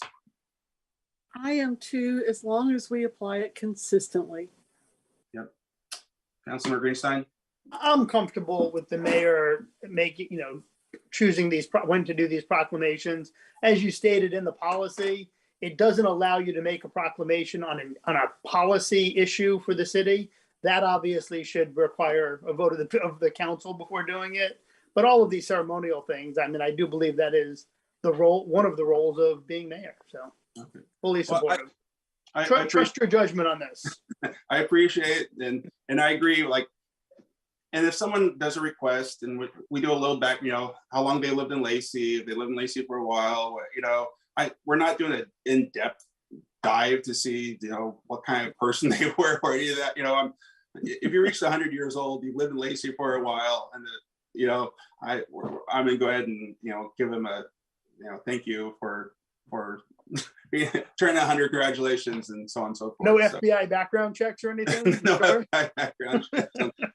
But it was worth just checking in with the council. I don't get these very often, but this one came up, and I was talking to the city manager. It's like, well, let's just run it by the council and see if we're all on the same page.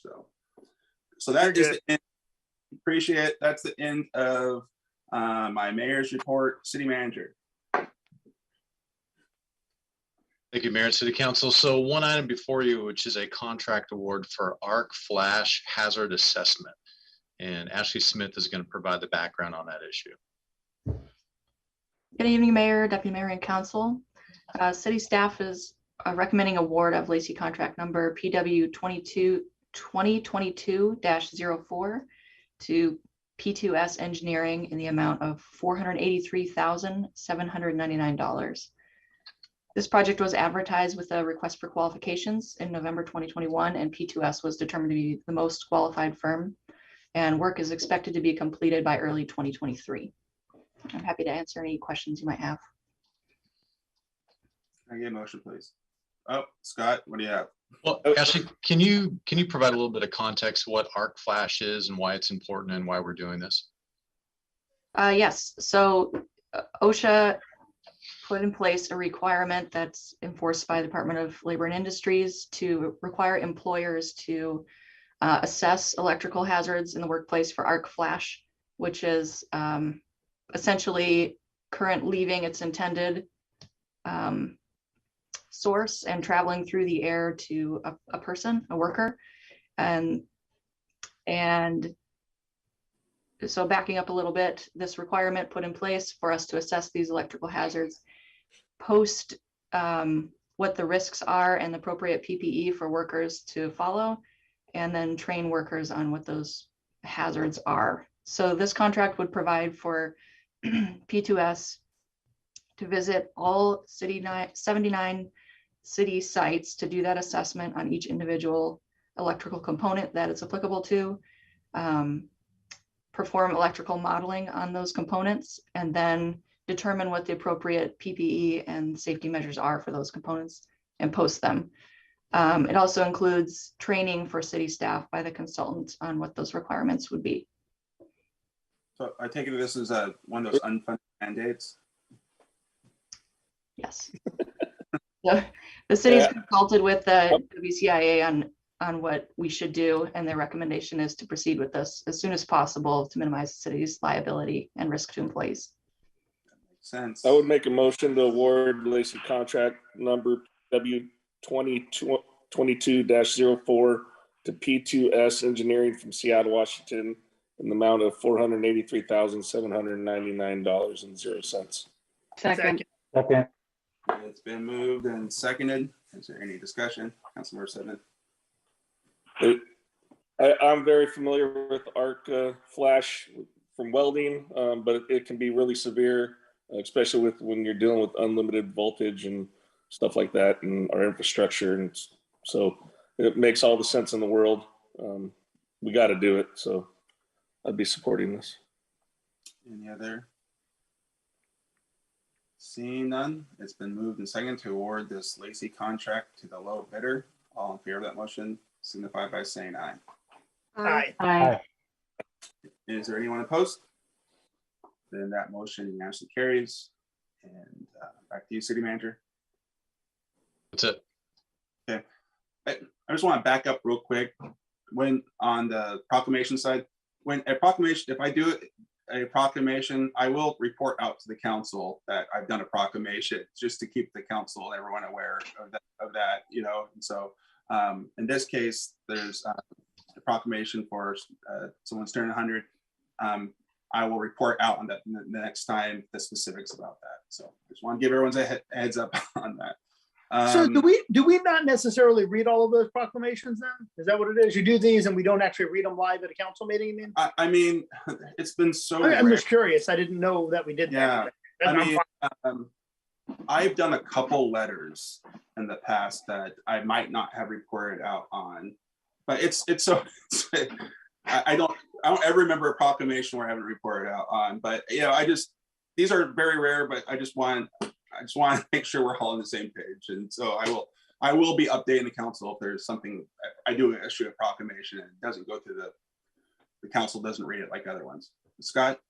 Well, and just to add what the mayor's saying, we could, it's advisable we go back to general government and just revisit that paragraph. It could be a little bit more explicit in terms of, you know, what does that policy mean? So we'll come back and revisit it in the future with general government. Yeah, which is fine. You know, if you really think about most of the proclamations I do are ceremonial and commemorative in nature, right? It's something history month, blah, blah, blah. So, and anyway, you're right. I think it's worth sort of talking a little bit more about that. So, which is happy to do. Okay. Now we've put off the standing general committees. We're onto boards, commission, and committee reports. And I know Councilmember Cox has just something to bring up to this council. Does anyone else have anything to bring up that is like we have to hear before we go into our work session? Okay, I'll turn it over to you, Councilmember Cox.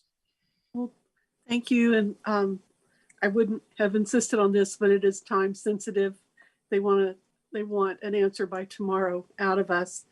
The Climate Mitigation Steering Committee has adopted its legislative agenda, and that agenda does include, you know, working toward electrification.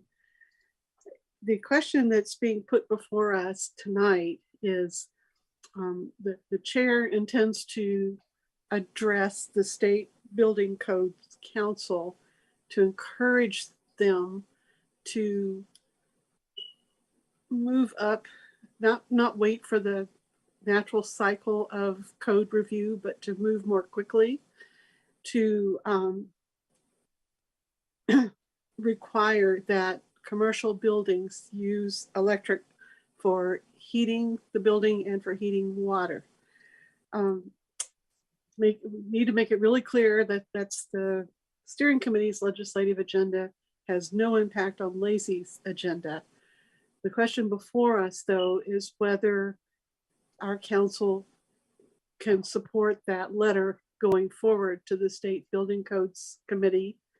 And if not, do we want to say, no, we can't support that unless you add this statement of concern? So I really feel like I need some direction from council in order to get back to them. Councilmember Greenstein. At a recent council meeting, we decided to go in with the rest of the jurisdictions around us to do a study on this about the use of gas. That hasn't come back yet. So I think it would be completely inappropriate for us to support that at this time before we have the results of that consultant report back. That's my personal. Yeah, I'm really agree with Councilmember Greenstein on this. We're all going in on a study to give us information that we can make an educated decision on. And so the timing of this is really difficult from a politics standpoint, right? Because if this council would say, yes, go ahead and do this letter, we're basically saying, let's disregard what the study is going to tell us. Like, why would we do it? Why would we do a study if we're already recommending something ahead of time? It just, from a pure politics standpoint, it doesn't make a lot of sense. And so I'm kind of scratching my head a little bit on this one too, just in terms of timing. I don't understand it. Councilmember Vasquez? I think it's a fair point to consider that we did just approve funding to do a study on the cost impact of moving toward electrification of future developments. I think it's what we did is we're going to go research how much it will cost to go in that direction. This letter that is being put before us is to support changes that will drive in that direction toward electrification. So it is actually kind of two different things.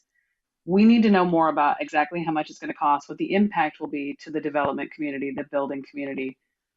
That's a different issue than, is this the direction that we need to go in order to meet our climate goals?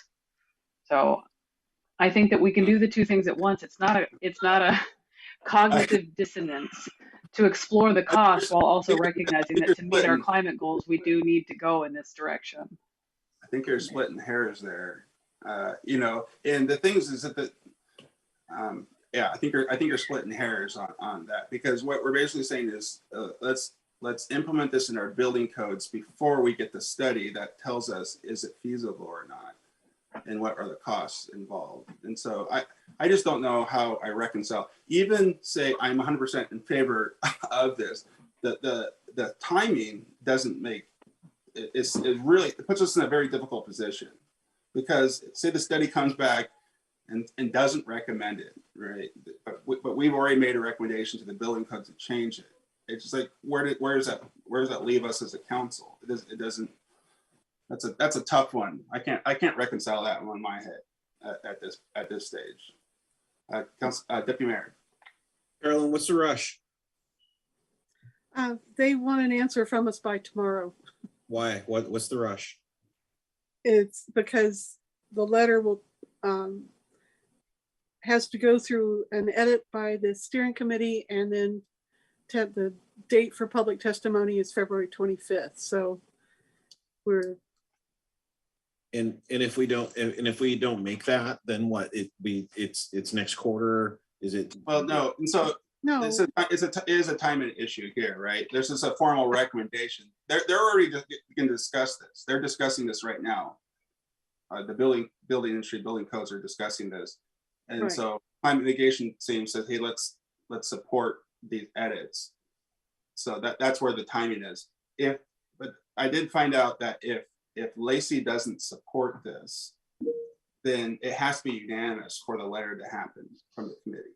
And so if Lacey doesn't support this, the letter is not going out.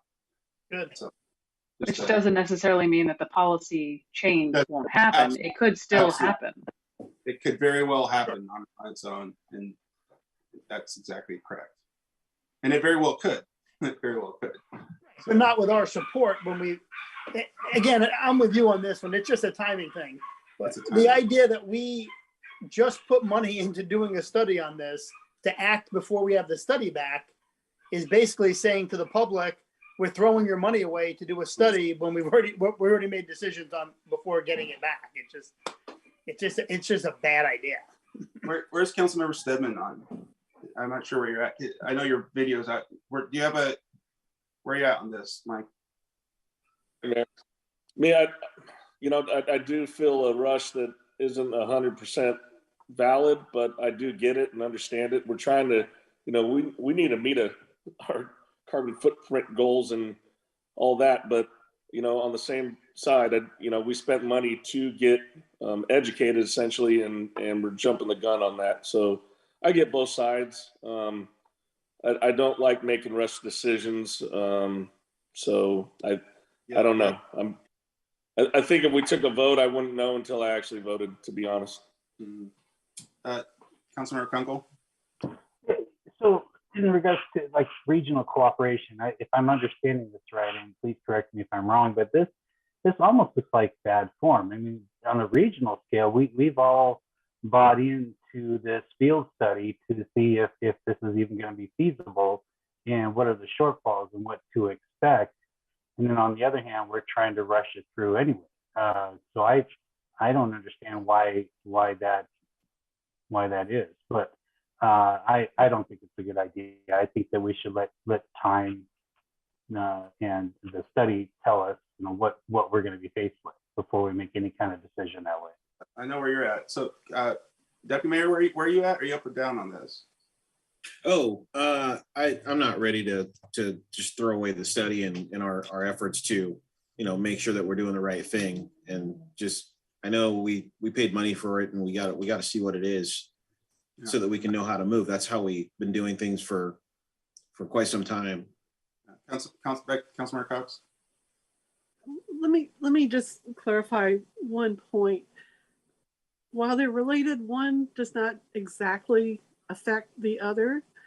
The testimony that the steering committee chair intends to give would address the state building code and kind of encourage movement in that direction at some, at some future point. It would end up being a requirement. The study that we agreed to help fund is not exactly a feasibility study, it's a cost assessment study, so that we can plan financially for that eventuality if it does happen. So I just want to tease those apart just a little bit. I understand where you're coming from. That the end result of us supporting this would be building code changes that would preempt our study that we're looking at, and that's where I'm having a hard time reconciling. And from what I can tell is, I think there's three other votes that agree with me here. So I don't think we can recommend this going forward. Do we need an actual official vote on this? Would you feel more comfortable with the official vote? I'm in agreement, Mayor. I mean, myself, I think whether Councilmember Stebbins agrees with this or not, I think there's 4 that says that we're not quite ready to make this recommendation. So then the second question is that, and it's looking as if we're not, could we support it with comments that lay out our concerns? Or do we want to interject a comment that does that? I mean, I think we want to wait till the study's done so we actually know what the impact is on what it's going to be for the, right? I mean, the study's going to tell us all this, and then we can give a good recommendation at that point. I can't make a recommendation based off a study I haven't seen the results of yet. Okay. Even though if I'm maybe for it in the end, we haven't gotten there yet. So I want to be able to back my personal feelings up with data, right? So I just can't get there. Councilmember Greenstein? If we want a formal position, I'm more than happy to make a motion against supporting this. I don't think I don't think she's looking for up or down where we're at on this. And I see there's not a majority of the council support. Okay, as long as it's clear to them, because I do not, I mean, if they can't do this unless it's unanimous from all jurisdictions, I want to make sure this doesn't happen, because we clearly do not support it. I think you get that, Councilmember Cox, right? I'm understanding, yeah, Okay. the council's position. Okay. And the secondary question is, do we want to offer like edits? You know, if we added a paragraph that said that we are waiting for the results of the white paper until we take a firm position on this. It doesn't sound like we want to do that. It just sounds like we want to wait. I think you can clearly talk to the chair and say, hey, it's this council's position that we're waiting for the study to happen before we can give a formal recommendation. Okay. I can do that. Thanks. Thank you. They all know it's going to move forward. Okay. I think that's, is there anyone else on boards, commissions, and committee reports? Then we're going to adjourn to a work session. We're going to be right back here, right? We're actually not going to a different. Correct. Just, yeah. Do you want to take a break? Give at least a 5 or 10 minute break before we go into this? Or does the council feel like 5 or 10? 5. Okay. It's already going to be, we're staying here though, right? Yep. So we're going to adjourn to 7:51. We'll be back at 7:51 to go into a work session. Until then, you keep it classy, Lacey, and we're going to be adjourning to a work session. 5 minutes.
Okay. It is that time, so I'm going to call this work session to talk about the community work group on homeless response plan update to order. I'm going to turn it right over to Rick.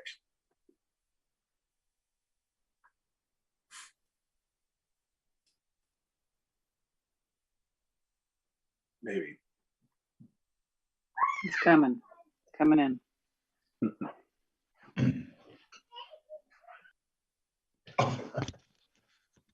Sorry, I couldn't figure out my video wasn't working. I had my camera screen down. Thank you, council. Start this work session on the briefing from the product of the and the efforts and the work by the community work group on homelessness.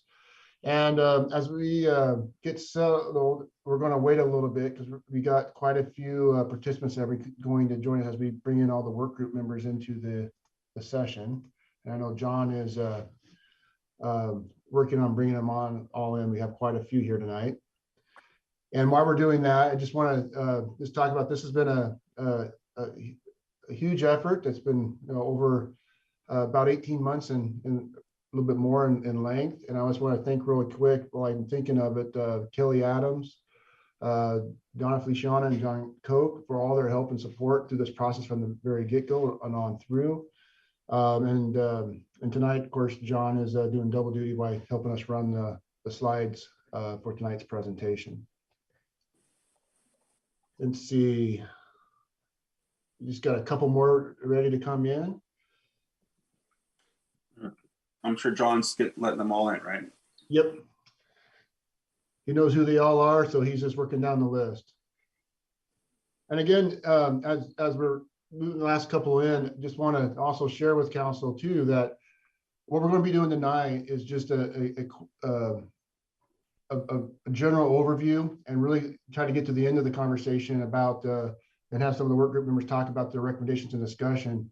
But there's a lot of information and a lot of work that we would not be able to cover in a work session tonight, especially at this late hour. So that's one piece too, that we'll probably have multiple conversations with council over the next several months about this topic. And as we bring all the information into a common document.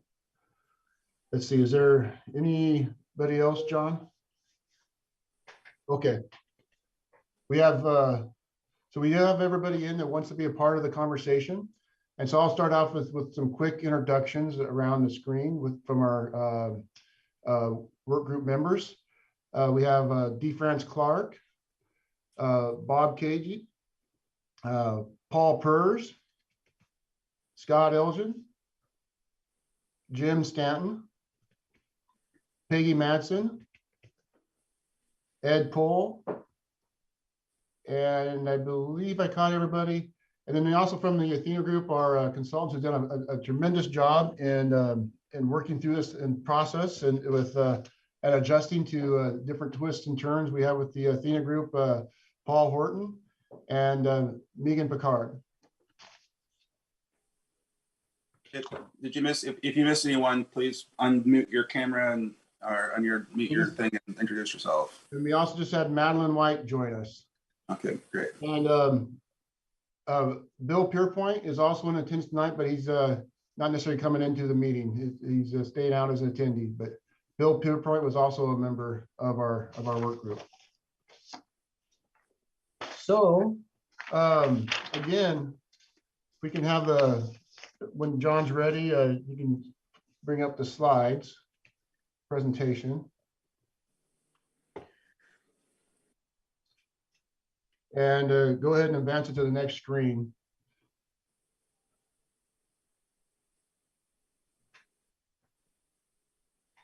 So again, in the presentation tonight, just a kind of quick format, and I know we're going to try to get through this as quickly as possible because of the late hour, but we are going to go through. I'll provide a little bit of a introduction and history of the process and what kind of the twists and turns that we've taken. Then Paul will talk a little bit about the most recent results and activity out of the open house. And then he also will talk about, give an overview of the principles and goals that the work group developed early on in the process to help guide some of the decision-making going forward. And then Megan and Bob Kagi and Paul Pers will kind of give an overview of the strategies and outcomes. And I really want to thank Bob and Paul for being willing to volunteer to be spokesmen on behalf of the work group on this portion of the presentation. And then we'll go to the question and answer period where everybody will be able to answer questions and respond and provide comments to the council. One thing I do also want to say too, if there's anything that comes through that any of the work group members want to add to, please feel free to raise your hand. And as I said, we got quite a bit of information, even though we're not going through everything we did over the last 18 months. We do have quite a bit of information, but if you have a question from the council, you want a clarification or anything, please feel free to raise your hand. We'll try to respond to them quickly, but also still keep on track and getting through the material for tonight. So for a brief recap, John, if you go to the next slide. We started this process kind of officially just a little bit over 18 months ago, but the planning for this actually occurred towards the end of 2019 and beginning of 2020. And if the council members recall, one of the things that the issues that were bubbling up to the surface that started the conversation about needed to take a pause and start through a community exercise of looking at the issue of homelessness and develop recommendations. There were several different things that were happening at the time. That included the issues of vehicles and RVs parking out in the City Hall parking lot and the development of the safe parking site and looking at locating that potentially out in the Northeast area. We also had the Planning Commission working on a temporary encampment orders at that time that was coming through the Planning Commission, which ultimately made a recommendation. But it has not been before council yet. And then also we had the county property located at the corner of Martin Way and Carpenter Road becoming a topic of a potential site to accommodate some level of homeless encampment or siting. And so all three of those topics merged at the same time, which resulted in a lot of community reaction, which resulted in an open house. I'm sure several of you council members will remember distinctly about some of the conversations that occurred from the public during that public forum. So the council decided to take a pause and really look at developing a strategy or base and forming a citizen advisory group that could represent the community to talk about the issue of homelessness and develop some recommended strategies that the council could consider moving forward. So part of that process, as the council recalls, is we started out forming a 30-member citizen advisory group or work group, trying to represent all aspects of the community. We also had the council members be able to select 2 of those members and then 6 members at large, and we had 6 members representing various agencies or entities in the community that were regional partners, such as North Thurston Public Schools, the Fire District, and other regional partners. As we embarked on this process, we kicked off our, we were going to develop this through it was all planned to be an in-person, roughly 5 workshops using a facilitation process called participatory leadership. And again, using Paul and Megan's talents to have an in-person facilitated workshop to work through the issues and develop some general consensus. Well, as we were getting ready to launch, March 20 hit COVID, and then we had to pivot and figure out how we're going to do this with such a large group in a virtual environment. And that really is how we kicked off the first work group meeting in August of 2020 in that virtual environment. And one of the things we thought when we kicked this off was, well, this is only going to last for 3 or 4 months. And by the first of the year, we'll be able to meet in person. And of course, that didn't work out, as we all know. So that's been one of the first biggest challenges we had in trying to take such a complicated and complex and emotional topic and try to bring all these diverse opinions represent the community together to try to figure out some common consensus. And again, as we were launching this virtual environment, we were learning how to operate in a virtual environment as well. So we had a lot of learning process and learning curves through this this effort. The and again, the idea to work with the work group in this process was first for them to develop a learning phase, assessment phase, and then engagement with the community, and then ultimately start to hone in on making their recommendations. So that first several meetings and months was focused on getting information to the work group. The first step for outreach was the work group actually went out and interviewed their circle of influences in their neighborhoods, where they're, the work, those type of places, kind of get just a broader perspective of what it is, the issues surrounding homelessness in the community, and then to bring those back and report out. All in all, that started the process, and we ended up having a total over that 18 months of 15 official work group meetings, many more than the original 5 planned. And also we included 5 subgroup work meetings because we got halfway through the process and needed to take a subgroup of the work group to work on some consensus around the principles and goals to bring back to the larger work group. Because again, it was just with 30 people in a virtual environment, it made it very difficult for everybody to go around the screen and add input. So we had to really break it down and try to make sure we could get the work group members to develop the goals and policies, then present them back to the larger group. So again, we had 15 meetings, those 5 sub meetings, and then also trying to get more information and perspective into the work group from expertise. We also developed a series of webinars, informational webinars, bringing in various experts to talk about their specific realm of expertise. And again, this is something that is always much more productive. If you have in person, you can have a dialogue and back and forth, but we did it in the Zoom world, and so there are more of a webinars. The silver lining of that is because there are webinars, we still have them recorded and they're placed on our city website, so they can always be accessed by anybody to learn about those issues or particular subjects related to homeless response. And I'll talk a little bit more about some of those webinar topics in the next slide. Again, throughout this whole process, we were trying to reach out to have targeted outreach. Again, I mentioned the network interviews. We also had interviews done with people experiencing homelessness, recorded interviews so that the work group can hear some of those stories and challenges and issues. We also had outreach directly to citizens, businesses, and our nonprofit service providers as well. We also included in this process 2 open house sessions.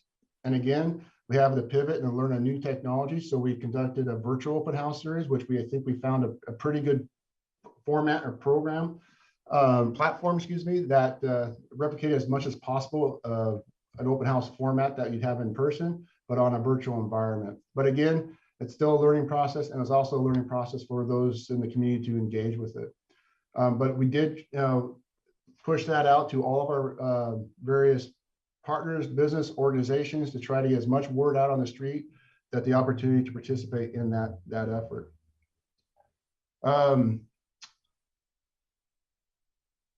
So again, as we work through this process, it's been a yeoman's work by the work group members. I mentioned the number of meetings. We started with 30 members, but that has really, as we work through this process, we have now finished down with 12 to 14 active members that have been consistent throughout the whole process. And that attrition of membership is several fold. There were issues related to life just getting in the way, people having to help family. If you remember, there was those massive fires in Oregon and California in that first fall we started. That impacted some of our work group members. We also had some health issues. And then also just the exhaustion of virtual environment, pandemic, and time and effort. So we did have some attrition of our work group members and their activity. One high point of this process was we didn't have one in-person meeting in June of last year. And that was kind of a breath of fresh air because everybody was able to connect, and we had about 18 members attend, but immediately had to go back into that virtual world. And that we lost a few more through that transition as well. But I think overall, we did a fairly good job of providing a lot of information. The work group members got an opportunity to hear opinions and perspectives that were much different than their own, talk through them. And even though we don't have a unanimous consensus on any one strategy, that is reflective of what the community and what we see around our community too, in terms of the issue of homelessness, because as you know, it is a topic that is terribly complex, emotional, and polarizing. And again, it's one of those things that the product that we're coming back with to the council is, here are some of the things that boil to the top, but not everything did. But those other things that may not have boiled to the top, they're still there that could be considered at a future date when it's more extensible. So John, could you touch upon to the next slide? I mentioned the speaker webinar, and again, the challenge is how do we get more information and context to this topic and for the work group members to chew upon. And so the speaker series webinar was something that was I think a nice tool. And we had, as you can see through the slide, the various topics. We had the Lacey experience, which is an opportunity for our community resource unit to present to the work group, respond to questions about their experiences of interacting with and providing service to the homeless community in Lacey. We had the local government perspective where we can talk a little bit about finance and resources. The Thurston County partners, again, that's kind of the state and federal level funding that comes down through the county and through the RHC, the Regional Housing Council. Then we had behavioral health experts, the veteran component, homeless youth, and then also those entities that are out there looking at pretty supportive housing and tiny home type concepts.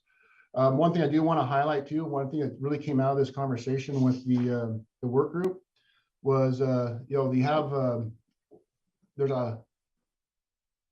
the visible homeless is really a smaller percentage of the overall homeless challenge. And one of the challenges that really came up in our conversations was some of the more hidden homeless, especially those within our school systems and the needs there, and trying to figure out strategies that can both address the visible homeless we see around the community, but also those that you don't see, and making sure that their resources be provided on both angles.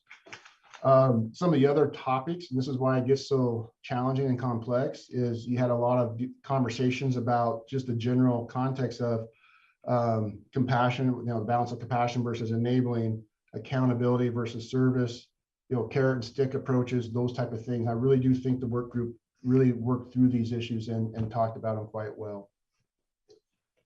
So that's just kind of a brief history and a brief introduction. A lot of this information we do have in terms of what we receive for documentation, background, and everything else, and that will be eventually provided into in future conversations with councils.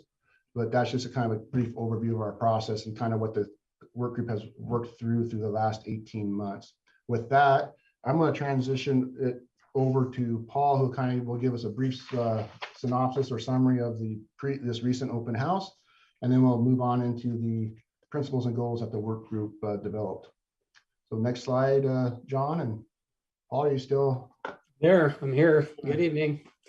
Yeah, as Rick mentioned, we had two open houses. The first one was in the latter half of February 2021, and that was really focusing at the kind of early stage level of goals and goal formation. And this one was really to really provide substantive input into these evolving draft strategies. And the tool we used was designed to mimic in a real open house. You can imagine going from station to station in a room. And as you can see here, there are a number of stations. Really, we had we have 6 goals, and right here we had 6 different stations for those goals. The 1A and 1B were kind of split into 2 stations. And throughout this, we had just over 1,200 unique hits on the site. We had 2 ways that people could participate. They could either just respond to a survey, and we had 76 survey comments, 59 survey responses. But the other way they could do that is they could actually register to participate in the site using creating a username and a password. In this way, they could then go into these different stations and they could review in detail and then comment or ask questions about any one of these particular goal areas or strategies or sub-strategies. Other people could then respond to those comments. So I think you've received this. So I don't know if we want to say more about that. We could save that for the Q&A. Otherwise, John, if you'd advance to the next slide, which is the principles. So this, both the principles and the goals represented quite a bit of work that took place mainly during the fall and into the early part of 2020 one, and getting losing track of time. We've been at it so long. But these principles are interesting. We've been referring to them as first order principles, and we differentiate them from ones that are just like principles that are simply value statements or even just platitudes. These were designed to be somewhat more like boundaries. And as you can see, the wording there at the very top, it says, for each of these, it says any decisions made or actions taken. The first one has to do with harm, will not perpetuate or cause additional any kind of harm to any member of the Lacey or larger community.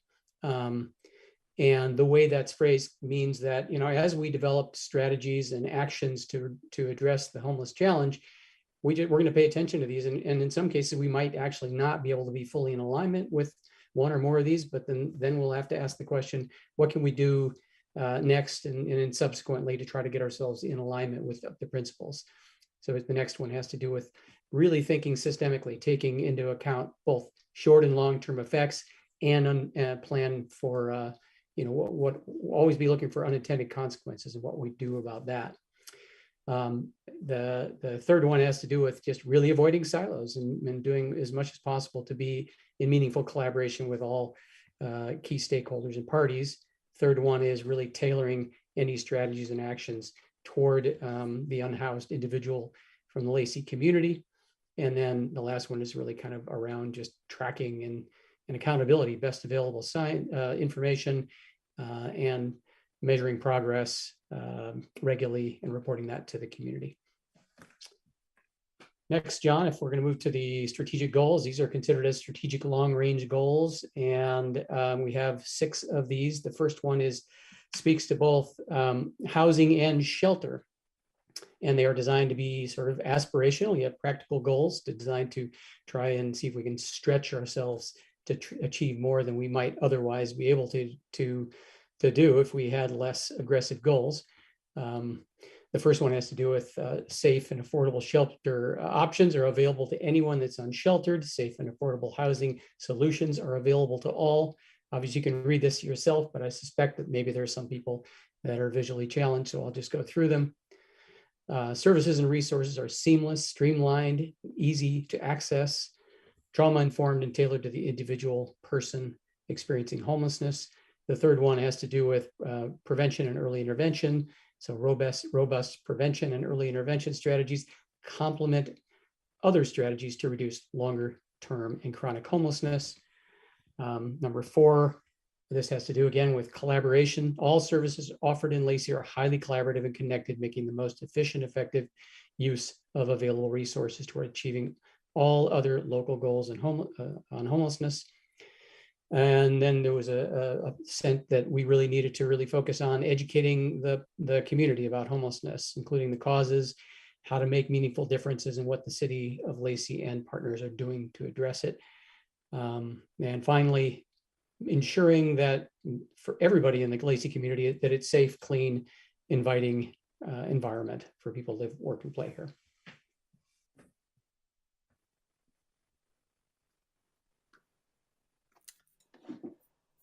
I'm going to step in now. Good evening, Mayor Ryder, Deputy Mayor Miller, and all members of the council and public here this evening. Again, my name is Megan Picard with the Athena Group.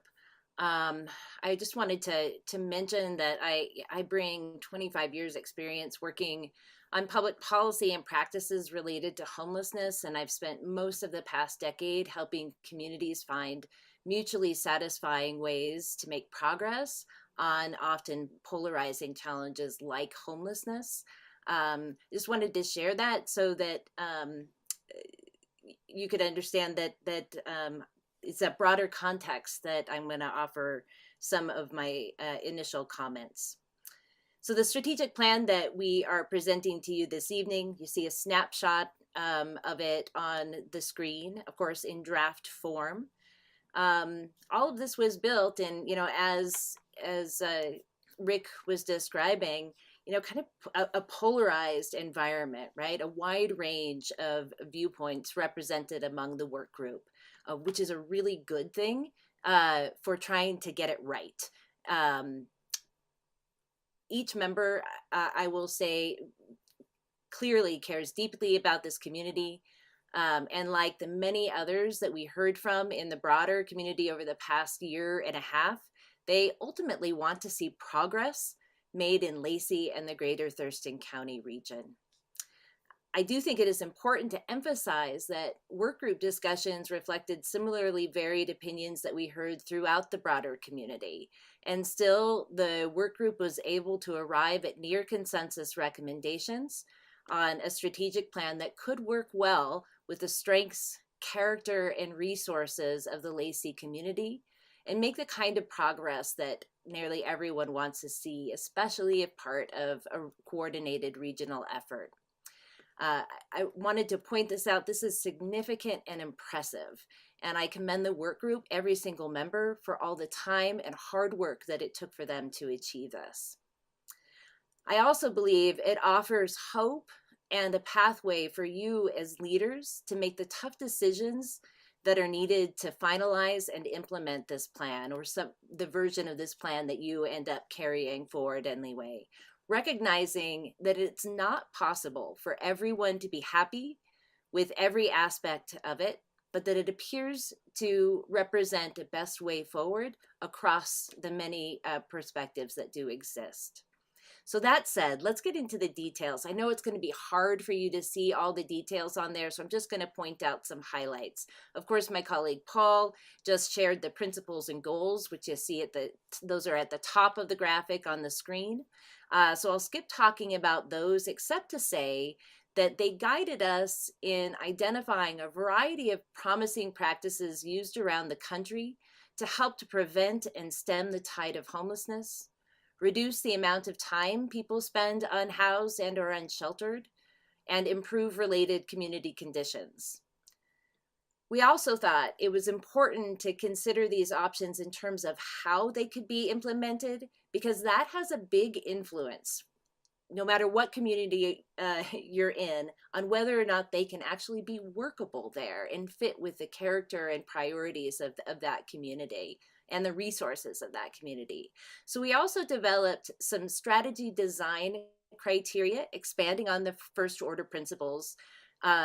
And so that those criteria include addressing unhoused and housed needs in the community, as well as being coordinated, accountable, and fiscally responsible.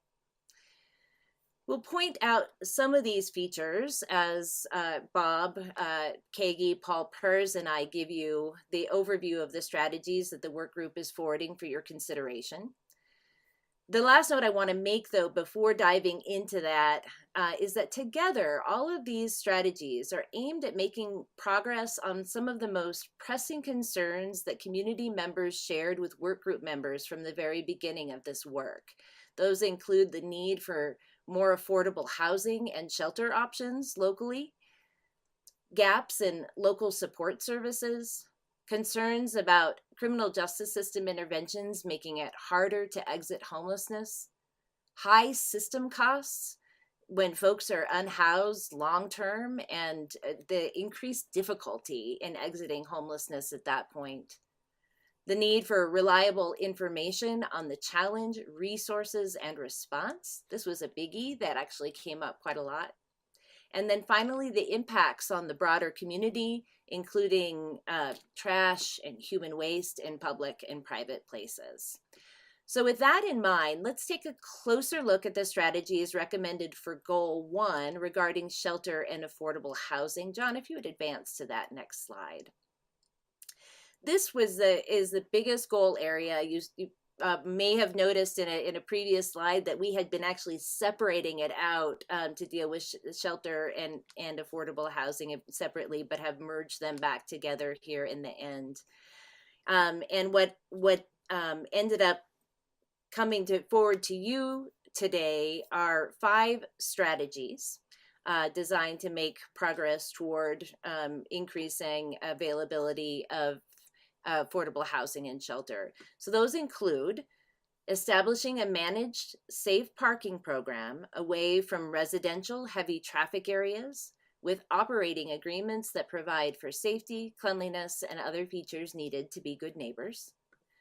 Establishing 1 or more managed microhome villages away from residential areas with similar kinds of agreements, facilitating the expansion of sober home options in Lacey, creating more affordable housing options generally, including supportive housing, by identifying and donating properties that can be converted to affordable housing. And finally, reviewing and updating city zoning and other policies that are barriers to affordable housing development. One thing I would like to point out for you on the screen is that the relative level of support noted at the end of each strategy are the final survey responses from participating work group members. And I also wanted to note that you'll see opposed on each one of them because one member did oppose all strategies. I think it's important in understanding the notes that you see there. And with that, I want to hand off to Paul Pers to share some of the work group perspectives on this package of strategies. Thank you, Megan. Good evening, Mayor Ryder, council members. What I would like to do is give a little input from our work group on even concerns that support or concerns that we had with each of these strategies.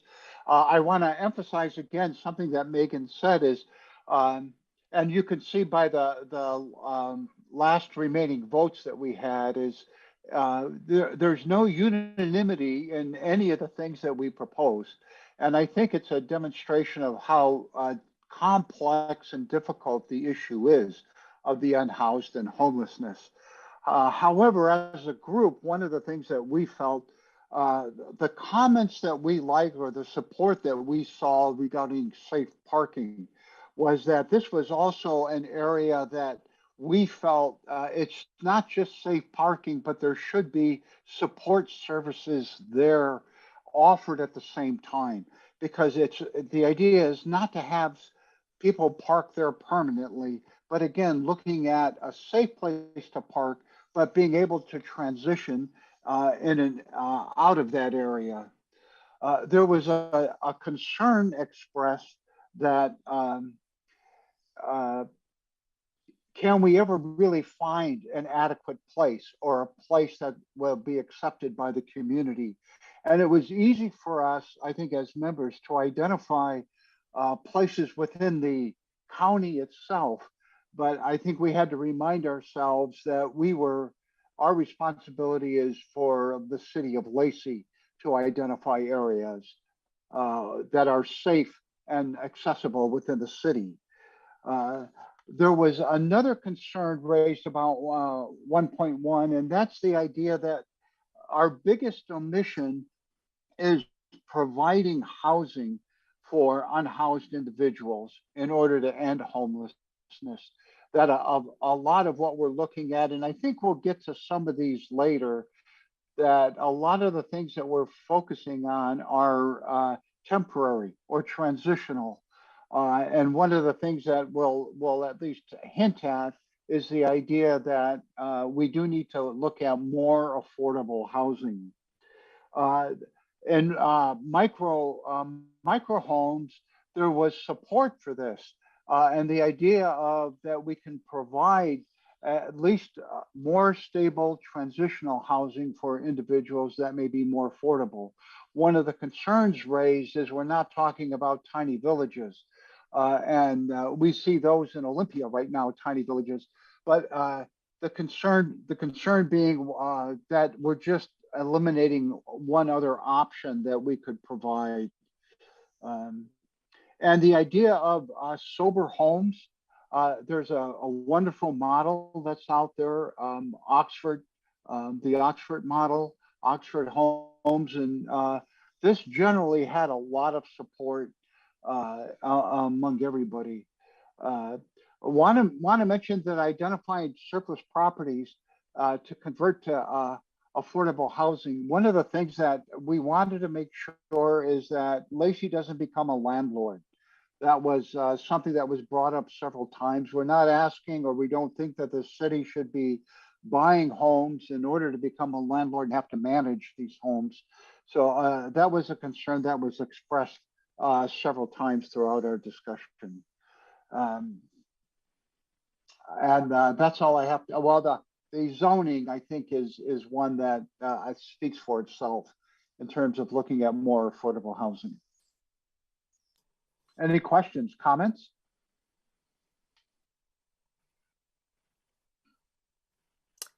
From the work Right. group? Okay. Go ahead. I think if the council doesn't have any questions, we can move on to the next goal. Or if they, or if any of the other work group members have anything to add. Let's try to wait till the end here to make the. Great.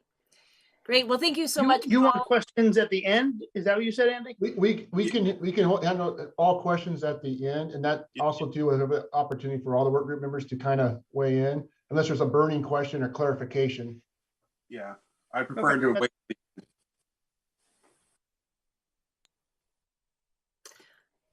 All right. Well, thank you so much, and thank you, Paul, for sharing those work group perspectives.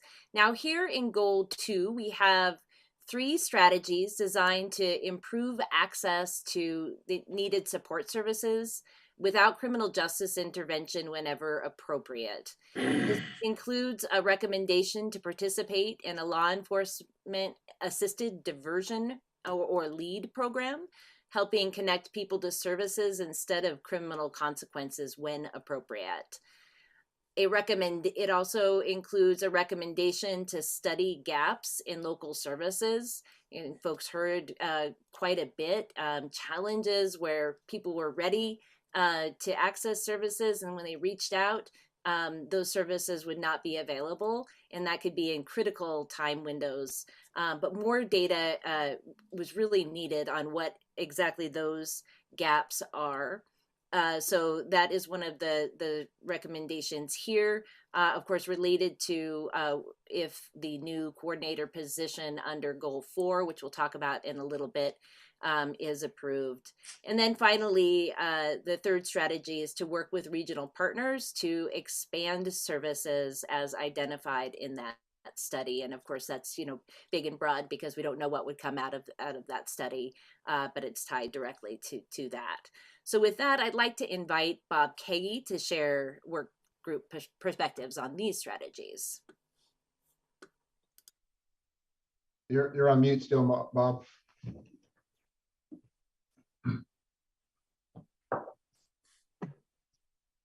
Excuse me.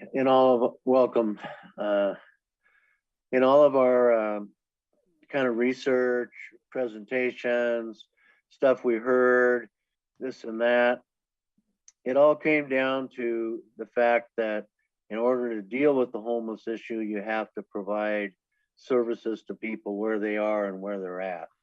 And so how to do that is kind of driving this 2.1, this, we want to not try to criminalize being homeless or criminalize being poor. And yet we understand that there's lawbreakers and unlawful activity that goes with that. So a method to deal with that is to use a diversion program like LEAD, et cetera, because it's cost effective. It's not throwing people in jail. It reduces system costs, and it provides direct intervention for people. They have to make agreements in order to stay in the program. So it has a lot of accountability with it. We also kind of, and part of looking at this coordinator deal under 2.2 is that for Lacey, we feel that having someone that can coordinate all of our homeless activities for the city is kind of an important position to have, not only in this area, but in other areas as well. And then the final one is to work with regional partners. And,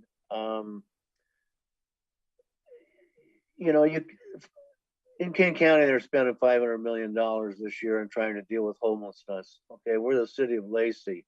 So we have to partner with other people. And that has a lot of challenges to it, as you all well know, as whether the partners will cooperate. But it's the way to go. It's just fundamentally that is, as a larger community, our challenge is to figure out how to work cooperatively between jurisdictions, and that means it's a two-way street or three-way street, four-way street, however many ways you need to go. You need to have everybody there, and people need to live up to their agreements. So that's kind of where we're at, and goal 2. Wonderful. Thank you, Bob. And John, let's go ahead and move on to goal 3. Here you'll see the work group identified 2 strategies to help prevent and or intervene as soon as possible when someone loses their housing. Both of these strategies will look very familiar to you. They are currently underway, including the expansion of outreach services through the mobile outreach team, which was a high priority for the work group from very early on. And then continuing to contract with local service providers to provide financial assistance with pass-through funds for short-term housing needs. So I will just stop there and invite Paul back again to share work group perspectives on these strategies. Thanks, Megan. Again, strategy 3.1. I think everyone, this is where we had unanimity in the sense that everyone was pleased with having a mobile outreach team and the services offered by the city of Lacey and this team. We felt this is an integral part of addressing homelessness. And this actually went back to, there were several comments about Mitch when he was employed and the type of relationship that he had with homeless and the work that he did. So we saw this as something that was very positive to keep doing and really beneficial. The one question that we didn't define or that came up is, what does it mean by mitigate community impacts? And so that's something that we may throw back into the lap of the city council to say, oh, you decide what that means, or you can throw it back to us. I'm not sure which. Provide financial assistance. We see this being done in some circumstances, and again, being done through other nonprofit agencies, pass-through funds. However, we feel that this was an important aspect in terms of prevention and outreach, but a concern, several concerns were raised. For example, there's a real benefit to taking homeless and giving them shelter, like putting them in hotels. However, the concern being just putting them in hotels and not providing follow-up services isn't really helping them move out of homelessness. And as a matter of fact, one of the things that we've seen is that in many instances, our fire department or our police department are responding to a number of calls. And so we have to take a step back and look at how we're utilizing hotels as a place to provide shelter. And that's it. Thanks so much, Paul. Now let's go ahead and move on to goal 4 on the next slide. Here you see 3 strategies aimed at improving local and regional coordination and making the most efficient, effective use of resources possible. They include a new staff coordinator position, recognizing that really the effort needed requires at least a staff coordinator position. Also standardized data collection. So there's really great information to inform future steps, and actively participating with regional partners and leveraging local strengths to work toward the common goal of reducing homelessness throughout the county. So again, I invite Bob to share work group perspectives. Well, we are seeing that, in order to, if you look at that list of nonprofits, it's like pages long that deal with these issues. And plus there's multiple jurisdictions. There's kind of a need to have a central coordinator from the city that can carry forward the perspectives of the council and the city towards the homeless issue and interact with all the various players that are out there in the neighborhood. There's just a lot of them to do it. The other part that we as a group felt was important, that actions that we took, we had to track. So we know we're doing A, B, and C, and we're doing it this way. This is our outcomes. So coming up with some kind of standardized data collection, not only for Lacey, but for our other local jurisdictions, that we can then pull together and to try to get an accurate picture. So then we can really start to track outcomes. And because the goal is to try to reduce homelessness or eliminate it, but we got to know what we're doing and how we're doing it. And that's the primary point of this goal. Thank you, Bob.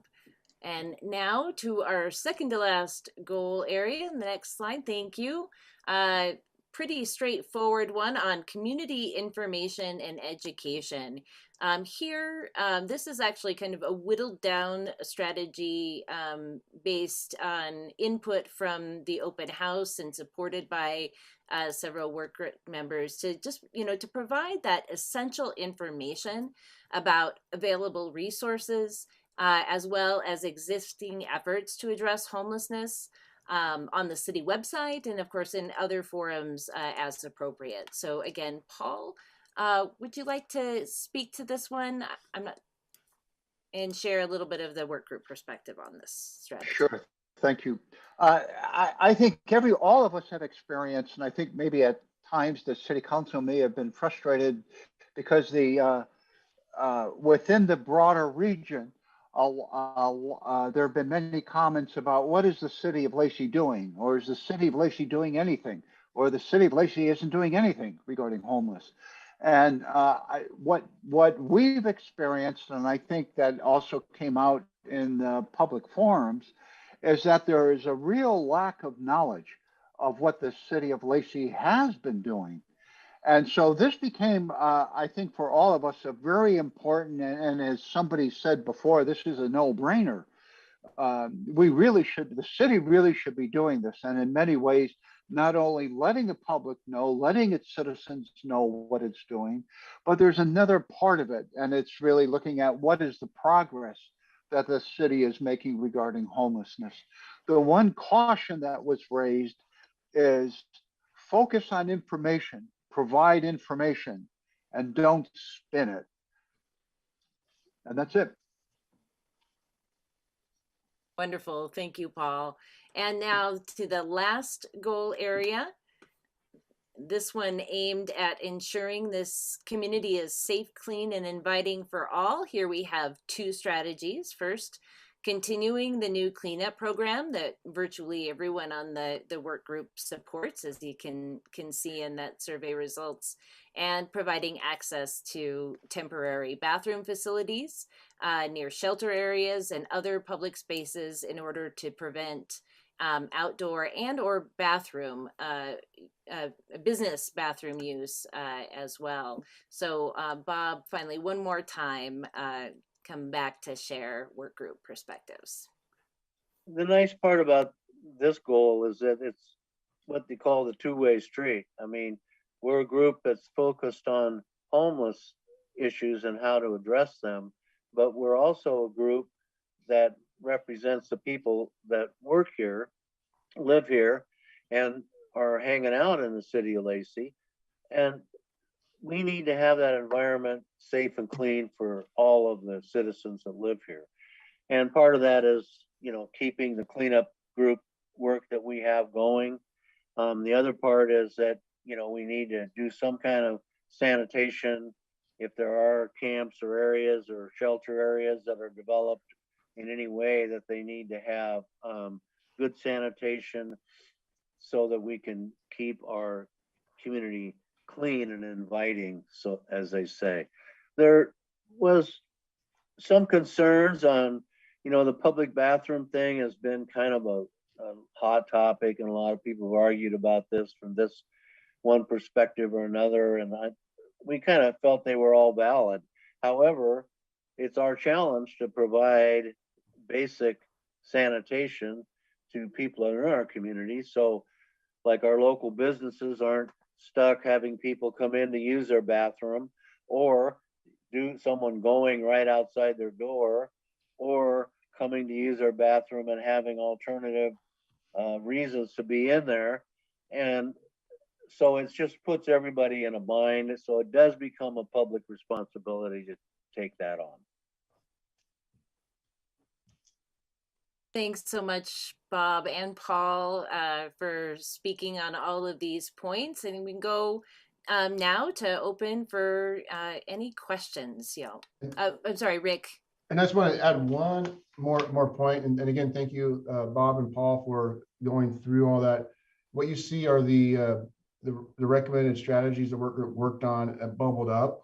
There are other ones that they worked through and they didn't quite measure or bubble up to this point. But those are strategies that are still kind of, we said, they'd be in the parking lot because they still could be relevant at some point in the future if circumstances change. And those things will be a part of a final report as well. I just want to, so if you see something in there, the council member, you see something, well, where's this or where's that? There's a lot of other things that the work group worked through that didn't bubble up to their level of recommendation.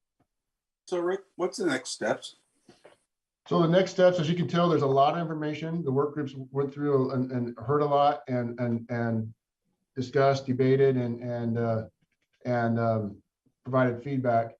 The next steps is we're going to continue to have a few more conversations with council at some point over the next couple of months, and we got to pull together these final recommendations and put it together in a report form. And so it's a work in progress, but we wanted to get to this point to give the council a briefing, and also the work groups put the core together of a strategy plan with the one pager that Megan went through. That's pretty much the guts of a strategy plan to be handed off to council for review and consideration that's been produced by the work group.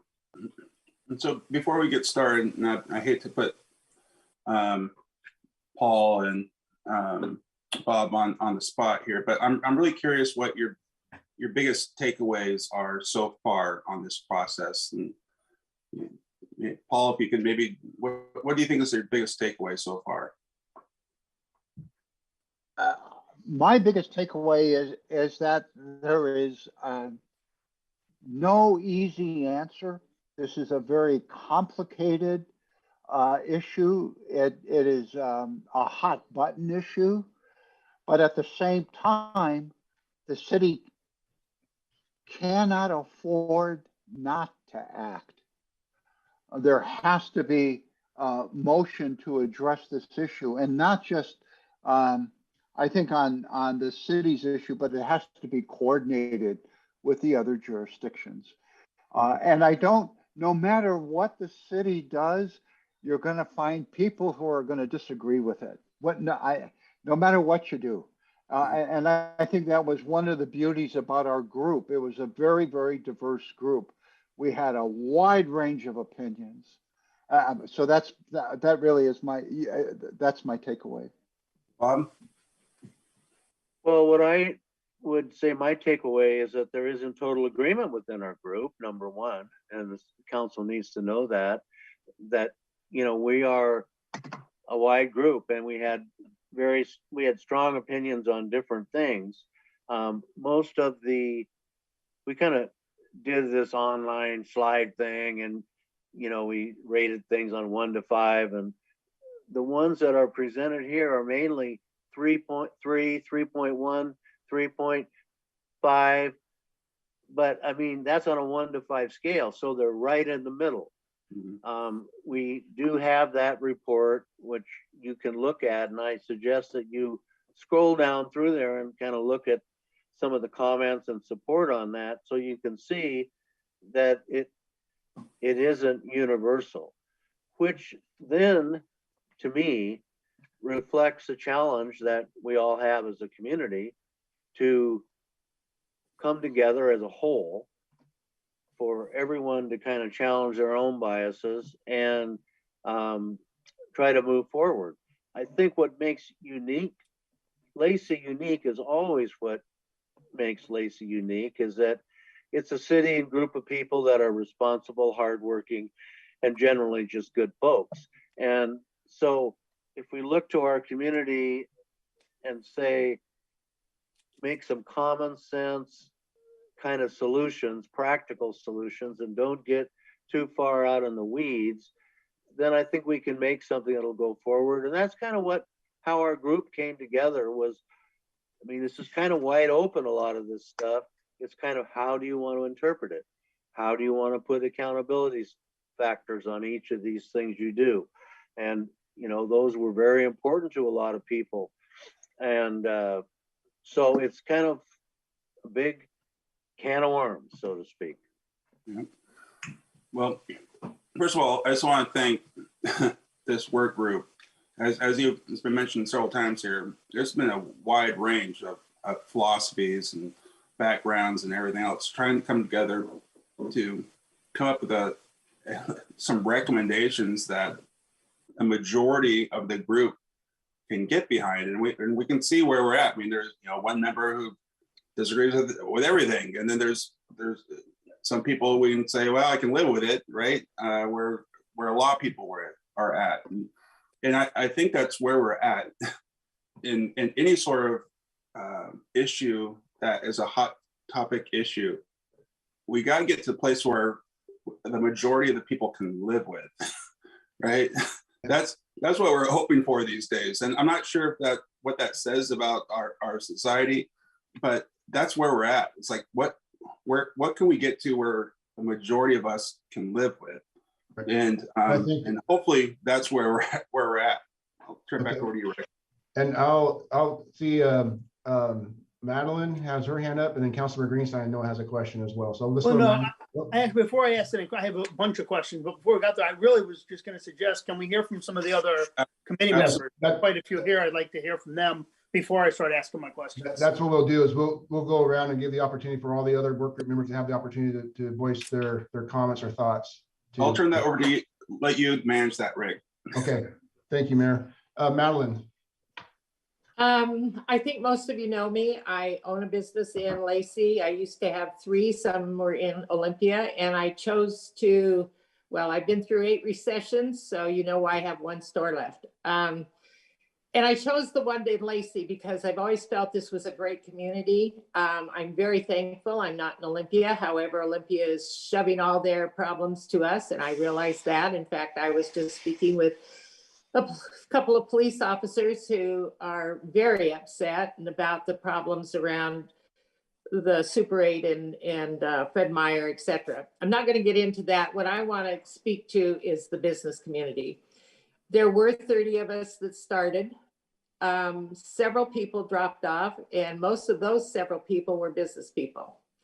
They felt frustrated.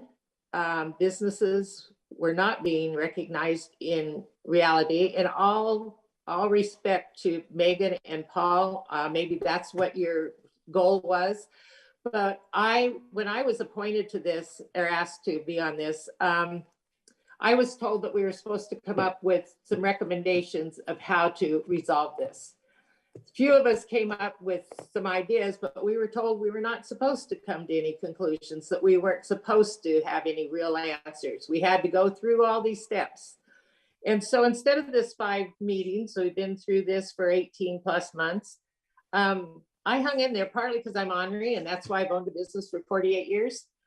But having said that, we have to keep the businesses alive and open in this community, or there won't be tax resources, and the homeless aren't going to be helped, et cetera, et cetera. That's logical.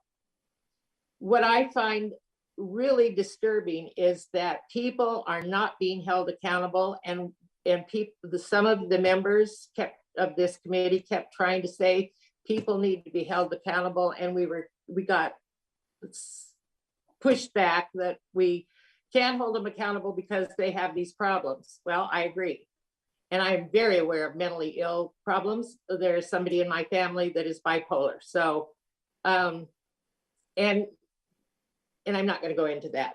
I also know that probably 90%, and you can correct me, I don't know what the percentage is anymore, of people that are out on the streets are drug addicts or alcoholics or have severe alcohol problems. What about the businesses? Not once have I ever heard, well, we need to help the businesses. We need to quit throwing money at the homeless because we've been doing this for years and it didn't work. What about us who've had windows broken? I know somebody on the committee said, oh, well, you've got insurance. Well, you know what? $1,000 deductible does not cover an $850 window. What about employees that their cars got all the windows broken out in broad daylight by our building? And I'm just one little business. There are lots of businesses that are upset. And people, I get to work in the morning and there's somebody sleeping in my doorway. How do I get in? I have to wake them up. Are they going to be drugged and they're going to come up at me with a knife or a gun? I don't know. Police can't be everywhere. And not only that, what happened in the legislature last year stopped the police from being able to do much of anything about any of these things. So the police hands are tied. The city has a problem. Businesses are being hurt. We're going to lose more businesses. We're going to lose tax. And I just want people to be held accountable.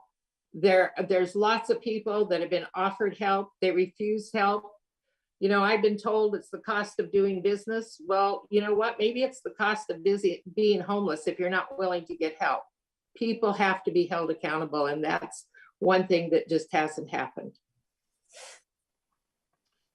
Thank you, Madeline. Any other work group members? Yes, I think it's appropriate for me to speak right now after Madeline's input. I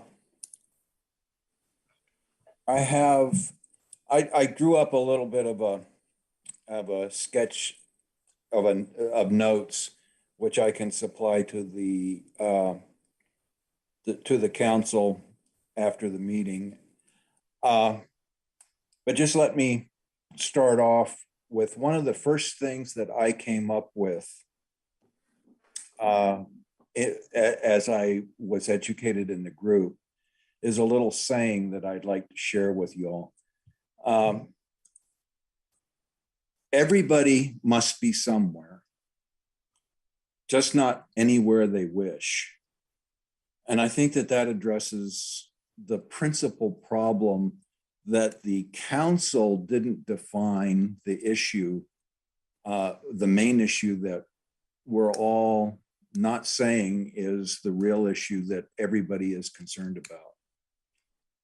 about. There are homeless people that are visible. Most of them want to disappear. Some people want to send them somewhere else, and some want them to become invisible by looking and acting just like us. There were some clear issues with the work group, and Madeline talked about them. Around 2/3 of the committee were inactive. Those who were inactive reflected the council, not the population. While Rick and the Athena group were very professional and engaged, they acted in a leadership role, not a support role. The work group was presented with concepts and activities that resulted in voting for the presented results rather than originating them. The result of this was that as you can see, the result is heavy in jargon, and the viewpoints, in my opinion, do not reflect the general population of Lacey. There are visible and invisible homeless. The majority are invisible because they are victims of misfortune and are motivated to put forth the effort to change their situation. The rest are visible and are what most of us think of as the issue.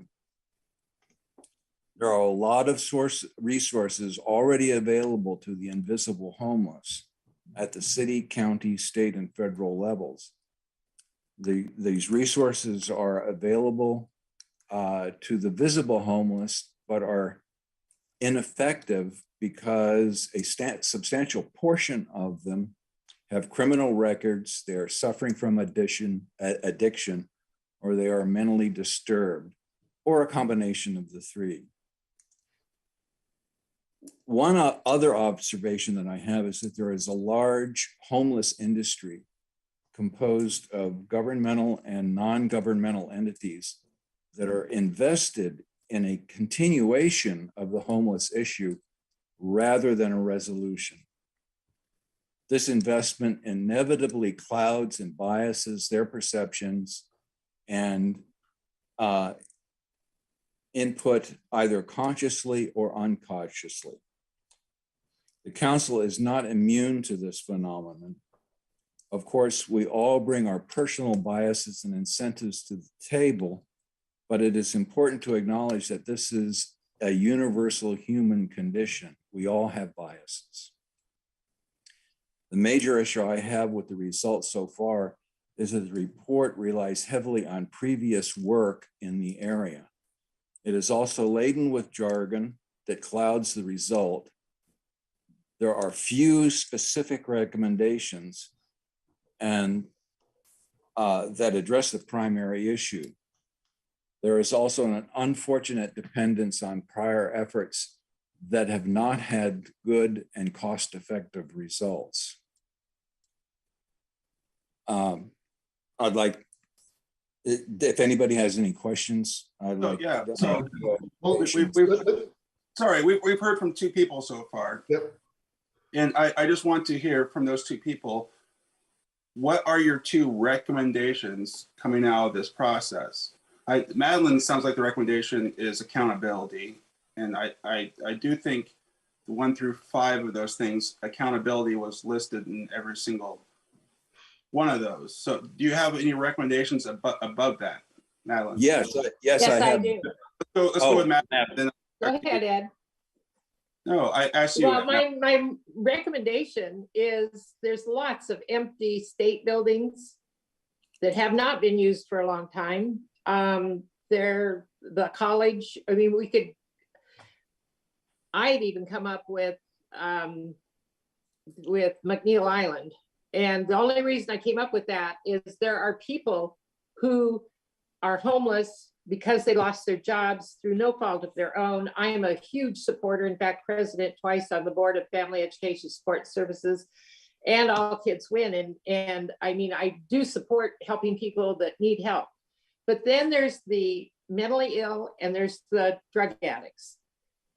A place, and I'm just going to use McNeil Island because it's easy for me to describe this, but it could be any state building that's empty. McNeil Island, you take the mentally ill and put them in one half, and you take the drug addicts and put them in the other half. You have lots of not government people, but people that run these nonprofits that already work with those people. They can then come out of there as the people that they used to be because they've gotten the help and they stayed there until they were well. And that's just one suggestion, but there are ways to stop this whole thing and quit giving and giving and giving like the West Coast does. I just got back from Tennessee. There is not a problem like this. So how's Lacey put that into a recommendation? Because McNeil Island's outside of our purview. I understand that. I'm totally understanding of that. But we need to work with the state, just like we need to work with the state on cleaning up these state properties. And I understand that maybe it was Rick, I don't know. And kudos to you, Rick, for keeping this together. But somebody said that the state has come through with help. I know Scott came and talked to us business people and asked us to contact our legislators to get this property cleaned up. Well, there's lots of ways that, Andy, I know you know how to talk to the governor or anybody else and get the state involved and get these empty buildings useful. And these people will have 3 hots and a cot until they don't need it anymore. Okay. Just help them. But Yes. make them accountable for what they're doing. Yes, I think that the principal problem that we have is meeting, or the visible problem that we have is meeting the requirements of Martin v. Boise and now Potter v. Lacey, which has not quite matured through the legal system yet or the judicial system yet, but is probably going to have some requirements come out of it. I think that City of Lacey is or at the municipal level, is inappropriate to try to solve all these problems and fix everybody. It's highly expensive and ineffective. And if you are going to try to solve it, the way to do it is to concentrate the services in a particular area and meet the Martin v. Boise, overnight problem head on with a county solution. There is a county solution. Over by the county rehabilitation and accountability center is acres of vacant land in an industrial area that's not near a whole bunch of HOAs and neighborhoods that can serve as a place to accommodate both the visible homeless that need an overnight place to stay and RV parking area. Okay. Okay. I'm looking for specific recommendations coming from this work group, which is why the whole reason why we put this work group together. So that's where I'm hoping to focus on. Greg, go ahead. Mayor Ryder, if we can transition, I know Scott Ilgen, a work group member, has his hand up. Scott, do you still want to? Yeah, I feel a little blindsided, so I'm going to try to hang in there. I think the work group worked really well together, and I think the recommendations, and I do believe they are recommendations to council that you've read and seen earlier tonight, are a result of 18 months of very hard work under very difficult circumstances. There is no way that Zoom is a good way to conduct this kind of work. But with people like Rick and Megan and others that worked behind the scenes, and I believe they did effectively and without any more bias than anybody else here, I'm fairly confident in the work the group has done. We used a station called Base Camp to post ideas, news articles we've seen and things like that. Some participated at a very high level. Others, such as myself, participated every now and then and didn't. We read what was being posted, but we did not necessarily engage the conversation. I think we've run a very balanced group, and I think you see our recommendations in front of you. It talks about how we can respond to cleaning up areas, how we can respond to not working only with the unhoused, but with the housed. I think in my interviews with the people that were in my neighborhood, which we did up front, most of the people thought that Lacey had done a decent job. Certainly we don't see around here what we see in places like Seattle. And that's not saying that Seattle's bad. Seattle's just bigger. I think council has done very well with their ordinances as far as working with things like RVs and having to have them. I think I've heard that they have to register every day if they want to park someplace and things like that. I think that goes a long way on helping the situation. Like I said, I think you've got the recommendations in front of you. I do believe in them. I think just as many people fell off of this conversation from the non-business side as from the business side. I think it was almost equally divided, but I'd have to really look at the numbers to see. So I guess our observations are a little bit different about what we see and how we want to react. So I thank you, council, for your time, and I won't belabor this anymore. Thanks. Thank you. Go ahead, Rick. Jim or DeFrance, do you have anything to add or say? Yeah, being just a community member, I have worked quite a bit with some of the support groups that have dealt with the homeless. And, you know, if I had recommendations here that to focus on, it would be the working relationship with the other jurisdictions. Like some have said, Lacey can't do it alone. The ones that we can work with are the county and Olympia and Yelm, and the other cities in the county. State is something that, you know, from the mayor's point of view can work there, but that's a long time coming.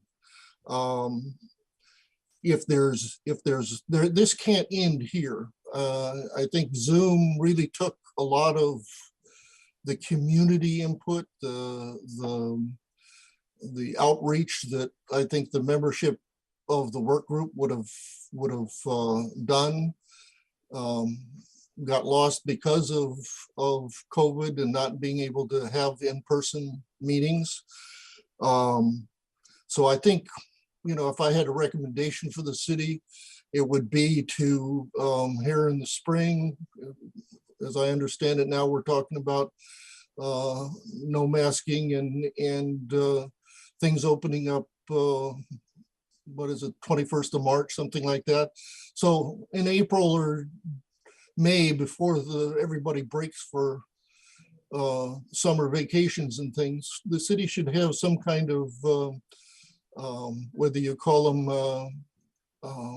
you know, information cafes or community workshops or whatever, to engage the community, not only in what's been done so far, what some of the recommendations are, but what real input you can get from the community.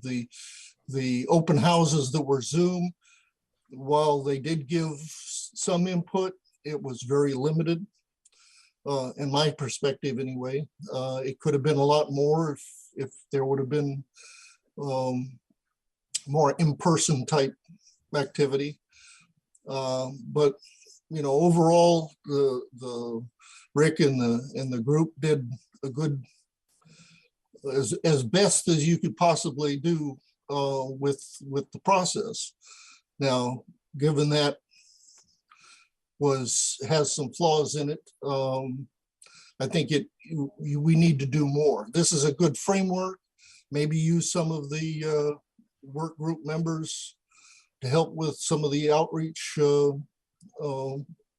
once things open up. But you know, from my perspective, you still need a lot more to do. The biggest issue would be working a better relationship with the other jurisdictions, not necessarily at the city council member level, but at the grassroots people in the mock team with some of the light groups in Olympia and Tumwater and Yelm, that ground level type activity. But those are the 2 or 3 areas that I would suggest. Thanks, Jim. Thank you, Jim. And DeFrance has his hand up now. Yes, thank you. I'm going to be very supportive. I think that the work group came up with a solid set of recommendations. I agree with the process that we used to get there, and support the conclusions. And I believe Peggy Manson was in the work group. I don't know if she would like to add anything. I want to give her the opportunity. If not, go ahead. Doesn't look like she's turned on her screen or raising her hand. So I guess she can. Did you refer to me, Rick? No, Peggy Madsen. Oh, Madison. Okay. And so we can probably go to any questions from council. And I just want to say it's we're at just over an hour into the work session, and I want to be sensitive to time as well. So. Yeah, and we still have a meeting after this, council. So first of all, I do want to say how difficult the timing was on all of this. I mean, this is not how this council saw this process working out, was through a bunch of Zoom meetings and half the people who we appointed to this work group bailing out of the work group. That's not how we foresaw this starting. As a result of COVID, that's what ended up happening. I think that's mostly what happened. Although I imagine whenever you get a diverse group of people with a wide-ranging ideas and expecting them to come up with a consensus is probably always asking a lot. And so I understand where that is as well. That being said, there is a list of recommendations, and we saw the numbers, and I think those, as has been pointed out, is a legitimate path forward. I do think Jim's recommendation of having one last sort of community get together post-COVID where we can present this to the community and invite the community in and go over these lists of recommendations and see if there's anything else we missed where the community is at is a goal we should probably support, right? And so there's no timeline on when this needs to be completed. So I do think the work is ongoing. I do think we need to spend some time in the community talking about what's been done so far. And so we should continue that work. It just doesn't make sense to just say, we're done and the work doesn't continue. That being said, there is a list of outlines where we clearly see where the majority of the community is at. And I hear from a majority of the members here that we need to be working with our regional partners to come up with a recommendations that our regional partners can sort of all agree with as well. And that work is continuing at the Regional Housing Council, and we'll continue to work there as well. And so there's a lot of work ahead of us. There's no silver bullet, as the work group knows, and the work just has to continue till we get to a point where a majority of our community can live with the recommendations that we come up with to a very, very complicated issue. If I may, I just want to, for the sake of time a little bit, is just to check in and see if there are any burning questions from council, and we can go through a few of those. And I have some just kind of final closing wrap up. Lenny, you have a couple things. Yeah. First, I want to say thank you to the community group, the committee. 18 months is a long time. 15 meetings is a ton of meetings. Can't tell you how much we appreciate the work that you put into this. And I understand the difficulty of trying to do this by Zoom. I think it would have been a far better process, probably a much easier process if you could have met in person. But unfortunately, the world we've lived in for the last 2 years has been this virtual world. But, I look over this, and a lot of you know me and probably know that I have some fairly strong opinions on most things, but certainly on this topic, extremely strong opinions. And I'm looking at what you went over just now, these goals, and I'm seeing goals, but I'm not seeing strategies. I'm seeing the goal to have these end results, But what I was hoping for is more about how to get there. What your strategy is from the community group, from this committee, to give us recommendations on how to get there. And I don't really see that. So I guess that's my first big issue or question. And I don't know, that we can really address it at this time, but that's kind of my biggest concern. And then I've got quite a few others, but I get that we're all short on time. And I can respond really quick on the strategy. We can have some more conversations ongoing. And then Megan and Paul, feel free to kind of add anything I missed. But those strategies are those underneath those goals, the 1.1, 1.2, 1.3 items, like add one or more micro housing type things.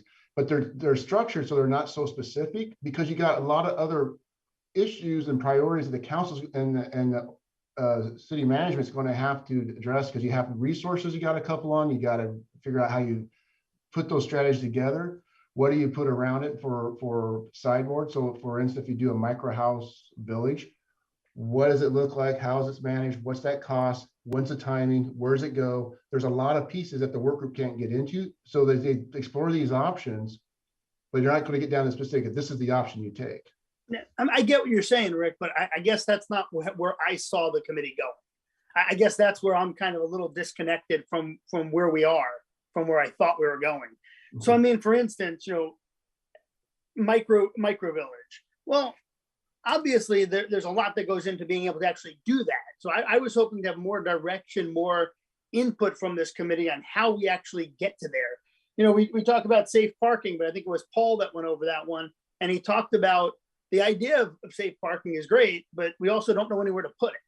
So I'm just not sure that this is what I was looking for, I guess. I guess maybe I was disconnected from what this process was going to look like, but it's just not giving me what I was hoping to get as a council. I wanted input from this committee, from the public, as to what they want to see us actually do and how we get there, right? And that's I get the idea of regional cooperation, but again, we've been doing that for a long time already with almost zero results, as far as our regional work. As far as I see it, that's really been more of a hindrance than a help, the regional work that we've been doing. So it's just disconnected, I think, from what I was hoping to see from this. Well, and part of that is as you can tell, there is a very wide range of opinions and perspectives, and trying to get that into develop a criteria and a specific on the ground strategy is very difficult, because you got so much minutia to work through, and you probably have another 18 months just to work through that in the environment that we're in. So that's one of the challenges we couldn't down that. So we had to adjust as we went through this process and figure out, okay, how you have a group. And there's a deliberate process. That's why sometimes you have to do the education. You don't want to get to solutions too soon, because you need to have everybody get on the same page and the same level of understanding of the issue. And then you start working through it. And it's a very difficult process, especially with a lot of strong opinions and perspectives. So that's kind of why the strategy C gives some flexibility. And as I said earlier, setting this up, this is not the end. This is the hand up. And this is one of the things the council is going to have to work with. Is how do you match resources? How do you match location? How do you match design criteria, standards? And then how do you work with that regionally too? Because we're going to have some commonality with the region. So that's where the work group really kind of focused and honed in on. And I do see one of our work group members, Scott Ilgen, has his hand up. I think you might want to respond. Yep. You have some input? Yeah. When our group was formed, the basic understanding of our group, or my understanding of it, is that we were supposed to give recommendations to council. And I think we've done that. I think we talked about micro housing as a way of helping people out. I think we've talked about those who are not seen. A lot of the unseen homeless are working really hard to become housed. And these are women who have been left by their husbands. These are students that have been kicked out of their houses. It's not just a bunch of drug users and lazy people. These are people who are well-meaning and want to find a way out. And I think we provided, if you look at what's there, yeah, it's not policy. It was never meant, as far as I know, to be policy. It was to be recommendations to council. And to be honest, I'm very proud of the work the group did. So with that, I'll leave it to you. Thank you. I saw Bob pop his hand up, but also, and then we'll go to Councilmember Kunkel's question, if that's okay. Yep. Well, I was just gonna speak directly to what Lenny said, or Councilman Greenstein, I should say. I think the work group would have loved to have been more specific and would have loved to have come up with actually something that's a little bit more concrete than what we have. But what I think we found in our process was what we could agree on were some very broad-based concepts, okay? And the specific implementation of those concepts and how to do that. I mean, this is as far as we could go with our group at this point. And so that's what you got. And I totally agree with what you're saying. But this is what we have from our group at this point. Now, if the council wants to lob it back and say, do this there, well, we'll see if our group wants to do that. But, you know, I mean, I think that's possible to just lob it back and say, this is unacceptable, do something else. I mean, that's certainly a reasonable response. However, you have some broad-based concepts here. We have to, and under Martin and Boise, you know, we have to have a place for people. This is a couple areas we think Lacey can move forward in. We specifically chose micro houses versus tiny houses versus a tent mitigation thing, because micro houses are temporary. They can be sited, they have a door, they have a lock, certain things that go on there that provide more security. They're not a tent encampment. So you can kind of, you know, you just go around that circle. But that's kind of, just so you know, that's how we ended up with micro houses versus tiny houses, which are more permanent. And I don't want the committee to misunderstand. I definitely am not belittling the work. I appreciate all the effort and work. So I hope it didn't come off that way. That's not what I meant at all. I do appreciate all of what you did. I guess where I was coming from was more about, and it's probably on us, because I don't know that you were given the direction the way that I may have thought it was going to be. But again, that's not on the committee. Appreciate all the work you guys have done. And, you know, obviously it will definitely help us and inform us on how we move forward. So, yeah. And maybe some of that was wishful thinking, right? Probably. All right. We have Councilmember Kunkel, then Councilmember Cox, and then Deputy Mayor Miller. Yeah, I just wanted to take a quick moment and also thank the committee for all the time and effort. And under the circumstances, like what the mayor was saying, we were not anticipating a COVID environment and a virtual environment after choosing the committee. And so I can't imagine how painful and difficult that was to navigate through it. And I did have suspicions about what was going on behind the scenes, and listening to Ed Pohl, it confirmed that, you know, one of the concerns I have is, you know, I wanted a raw understanding from the community, not a guided outcome by a third party. So, you know, from that perspective, that's concerning to me as well. This really does need to be a community-oriented process and decision, and you know, a better plan than something that's already been constructed. And Ed made a very strong point that, you know, what is the background and what is the success rate of this third party that has helped guide the committee where they've done it in other regions. The lady that we heard from said she's been doing this for 25 years. Do we have a track record of success from their guidance with this committee? So there's a lot of variables in there that I don't quite understand. And I know that this is still going to be a long talk before we come to a solution.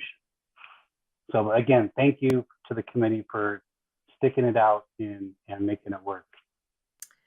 Councilmember Cox? Thank you. I cannot believe that you actually got here after 18 months with as much diversity of opinion as you had, with the circumstances that you had, with having to try to have difficult conversations with people, many of whom were strangers to you, on a flat screen. Having been doing flat screens for the last almost 2 years now, I can really appreciate that. I think one point needs to be made, and this group was recommended by council members, not necessarily because they were experts on homelessness and housing issues. It's because they're community members who care and who are interested in helping come up with solutions. To expect them to come up with finite action plans for the council to just pick up and enact, I think is unreasonable. So thank you to each one of you, no matter what your opinion is. I really, really appreciate all the effort that you've put into this. And it's not going to be easy going forward, but I'm really glad to hear that everybody acknowledges that we do need to move forward with this, and that we can no longer, we just can't afford to ignore it. Thanks. Thank you. Deputy Mayor Miller. I like what you guys have done, and it obviously a lot of work was done on it, and I it's getting late. To get straight to the point, I don't think you guys were ever tasked with, telling us, hey, do this and do it like this. I think you completed part of your task in that, hey, here's a list of options that we as the community would like to see done. And now I believe it's up to us to take that list and pick one and start working on it, because that's the only thing that I haven't really seen happen yet is, hey, we're going to do this one thing. Maybe we can do two things, who knows? But we're going to do this one thing and we're going to make it work. And if it works, then great, maybe we'll do it again. Or maybe we pick a couple things, but, the action is going to be on us to decide, what our resources will allow for us to do, what our space will allow for us to do, and what we can agree on to do. And I think that's going to be something that we can take to our upcoming retreat, and say, which one of these action items that these guys supplied us, the community supplied us, are we going to actually act on? And I think you guys have supplied us a good list, and you guys have put the ball in our park. And now it's time for us to look at that list and say, okay, they've spoken. What are we going to do? So thank you for spending 18 months crafting a list that we can pick and choose from, or reprioritize based on the city's resources. And now it's us. I believe it's up to us to do the work. Mr. Pohl, I enjoyed listening to you, and I enjoyed that you were able to summarize a lot of what we heard and what we saw here. And I think you guys all did really good work. And now you've handed this thing off to us, and I would love a copy of it, because I haven't seen these goals laid out like this concise, and this many with this many options. I think it's incredible, but now it's time for the council to bring some of it to life. Agree. So let me check in. It's 9:30. Yep. We still have an executive session after this. Rick, can you wrap us up here, please? Okay. I know. Yes, I know Megan has her hand up. Is it something really quick, Megan? Oh. Pardon me. I just wanted to speak to the guided comment and just say that we worked really hard to create space for all to be heard, to bring out information, about a variety of options, as well as invite new ideas from the group. And I think what you find is again, as we started out, what appear to be the best set of options across all the perspectives, as you heard from several work group members here this evening. And so I just wanted to try to clear that space, that this really is a community driven set of options. We just provided information where there could be information, but they made the decisions, and that's what is offered to you today. Thank you, Megan. And that's part of my wrap up too, is this process, again, it started out to be designed as an in-person, and we had to pivot to a virtual session with all those challenges that we all know about. And it's a process too that you need to start getting everybody, especially with starting out with 30 members, everybody up to the same level, and work through that, and then start getting into the information, and then get into the direction of strategies and recommendations. This process, you have to have some ability to guide and pull information together, and provide information to the work group. So this was by no means led or guided by staff or the Athena group in this process.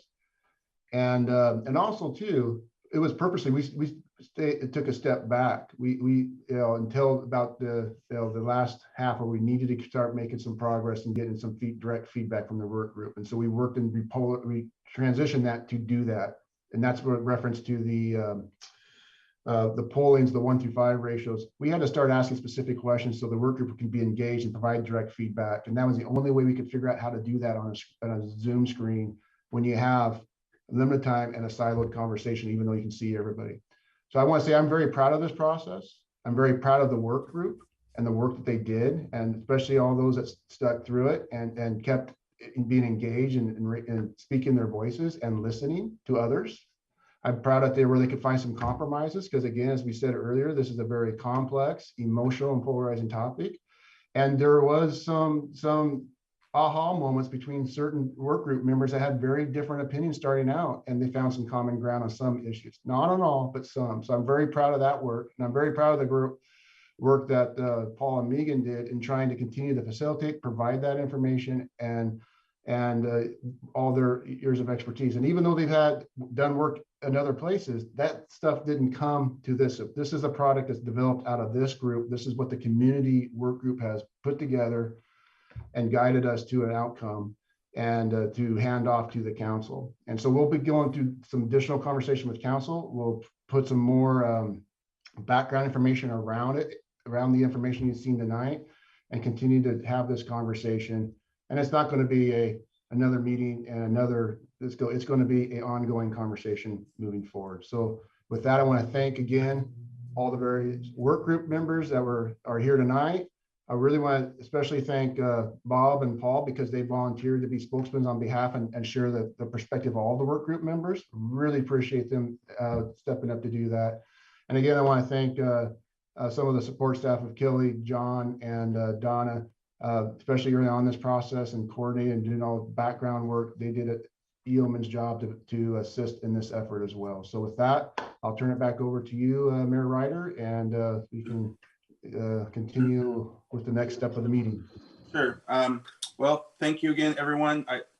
I still think, like I pointed out earlier, I think it would be nice, as was suggested here, that we do one last community sort of event, just for one last check-in with what we've done here. And I know we haven't really scheduled for that or even talked about that, but that would sort of be my recommendation coming out of this, is that, as we're getting back in person, as we can have the community get back together, that we should at least present this to the community and get some one last feedback and explain what we're doing. Because, even though we started off with 30 people and that whittled down, they're just a small representation of the entire city. We still need to go out and talk to the rest of the city and have public buy-in to what our process is, that will then hopefully guide us to the projects that the deputy mayor is talking about, where we can finally get to some projects. So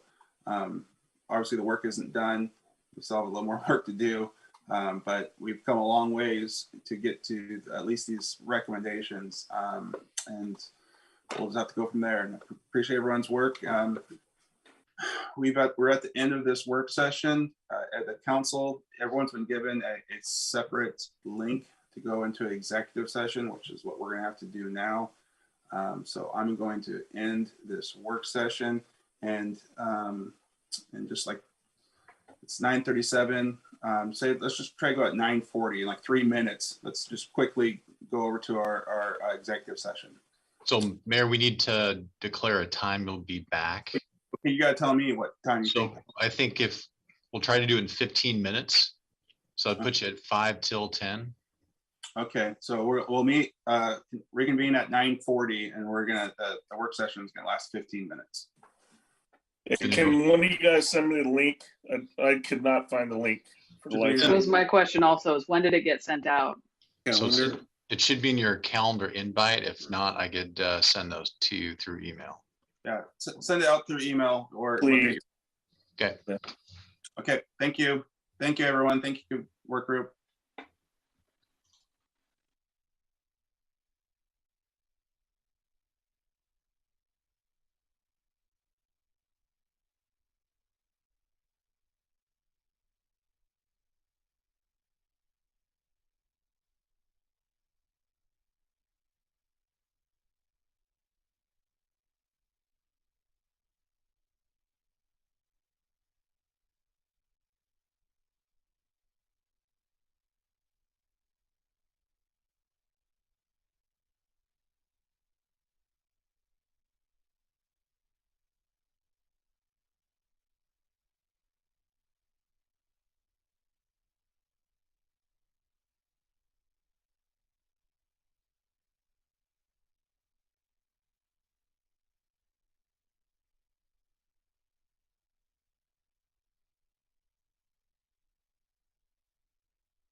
9:55. We're back from our executive session. We had a couple conversations about some potential properties for sale. No decisions were made. So with that, we've reached the end of our agenda, and I'm going to call this meeting adjourned. As like I said before, keep it classy, Lacey. Bye.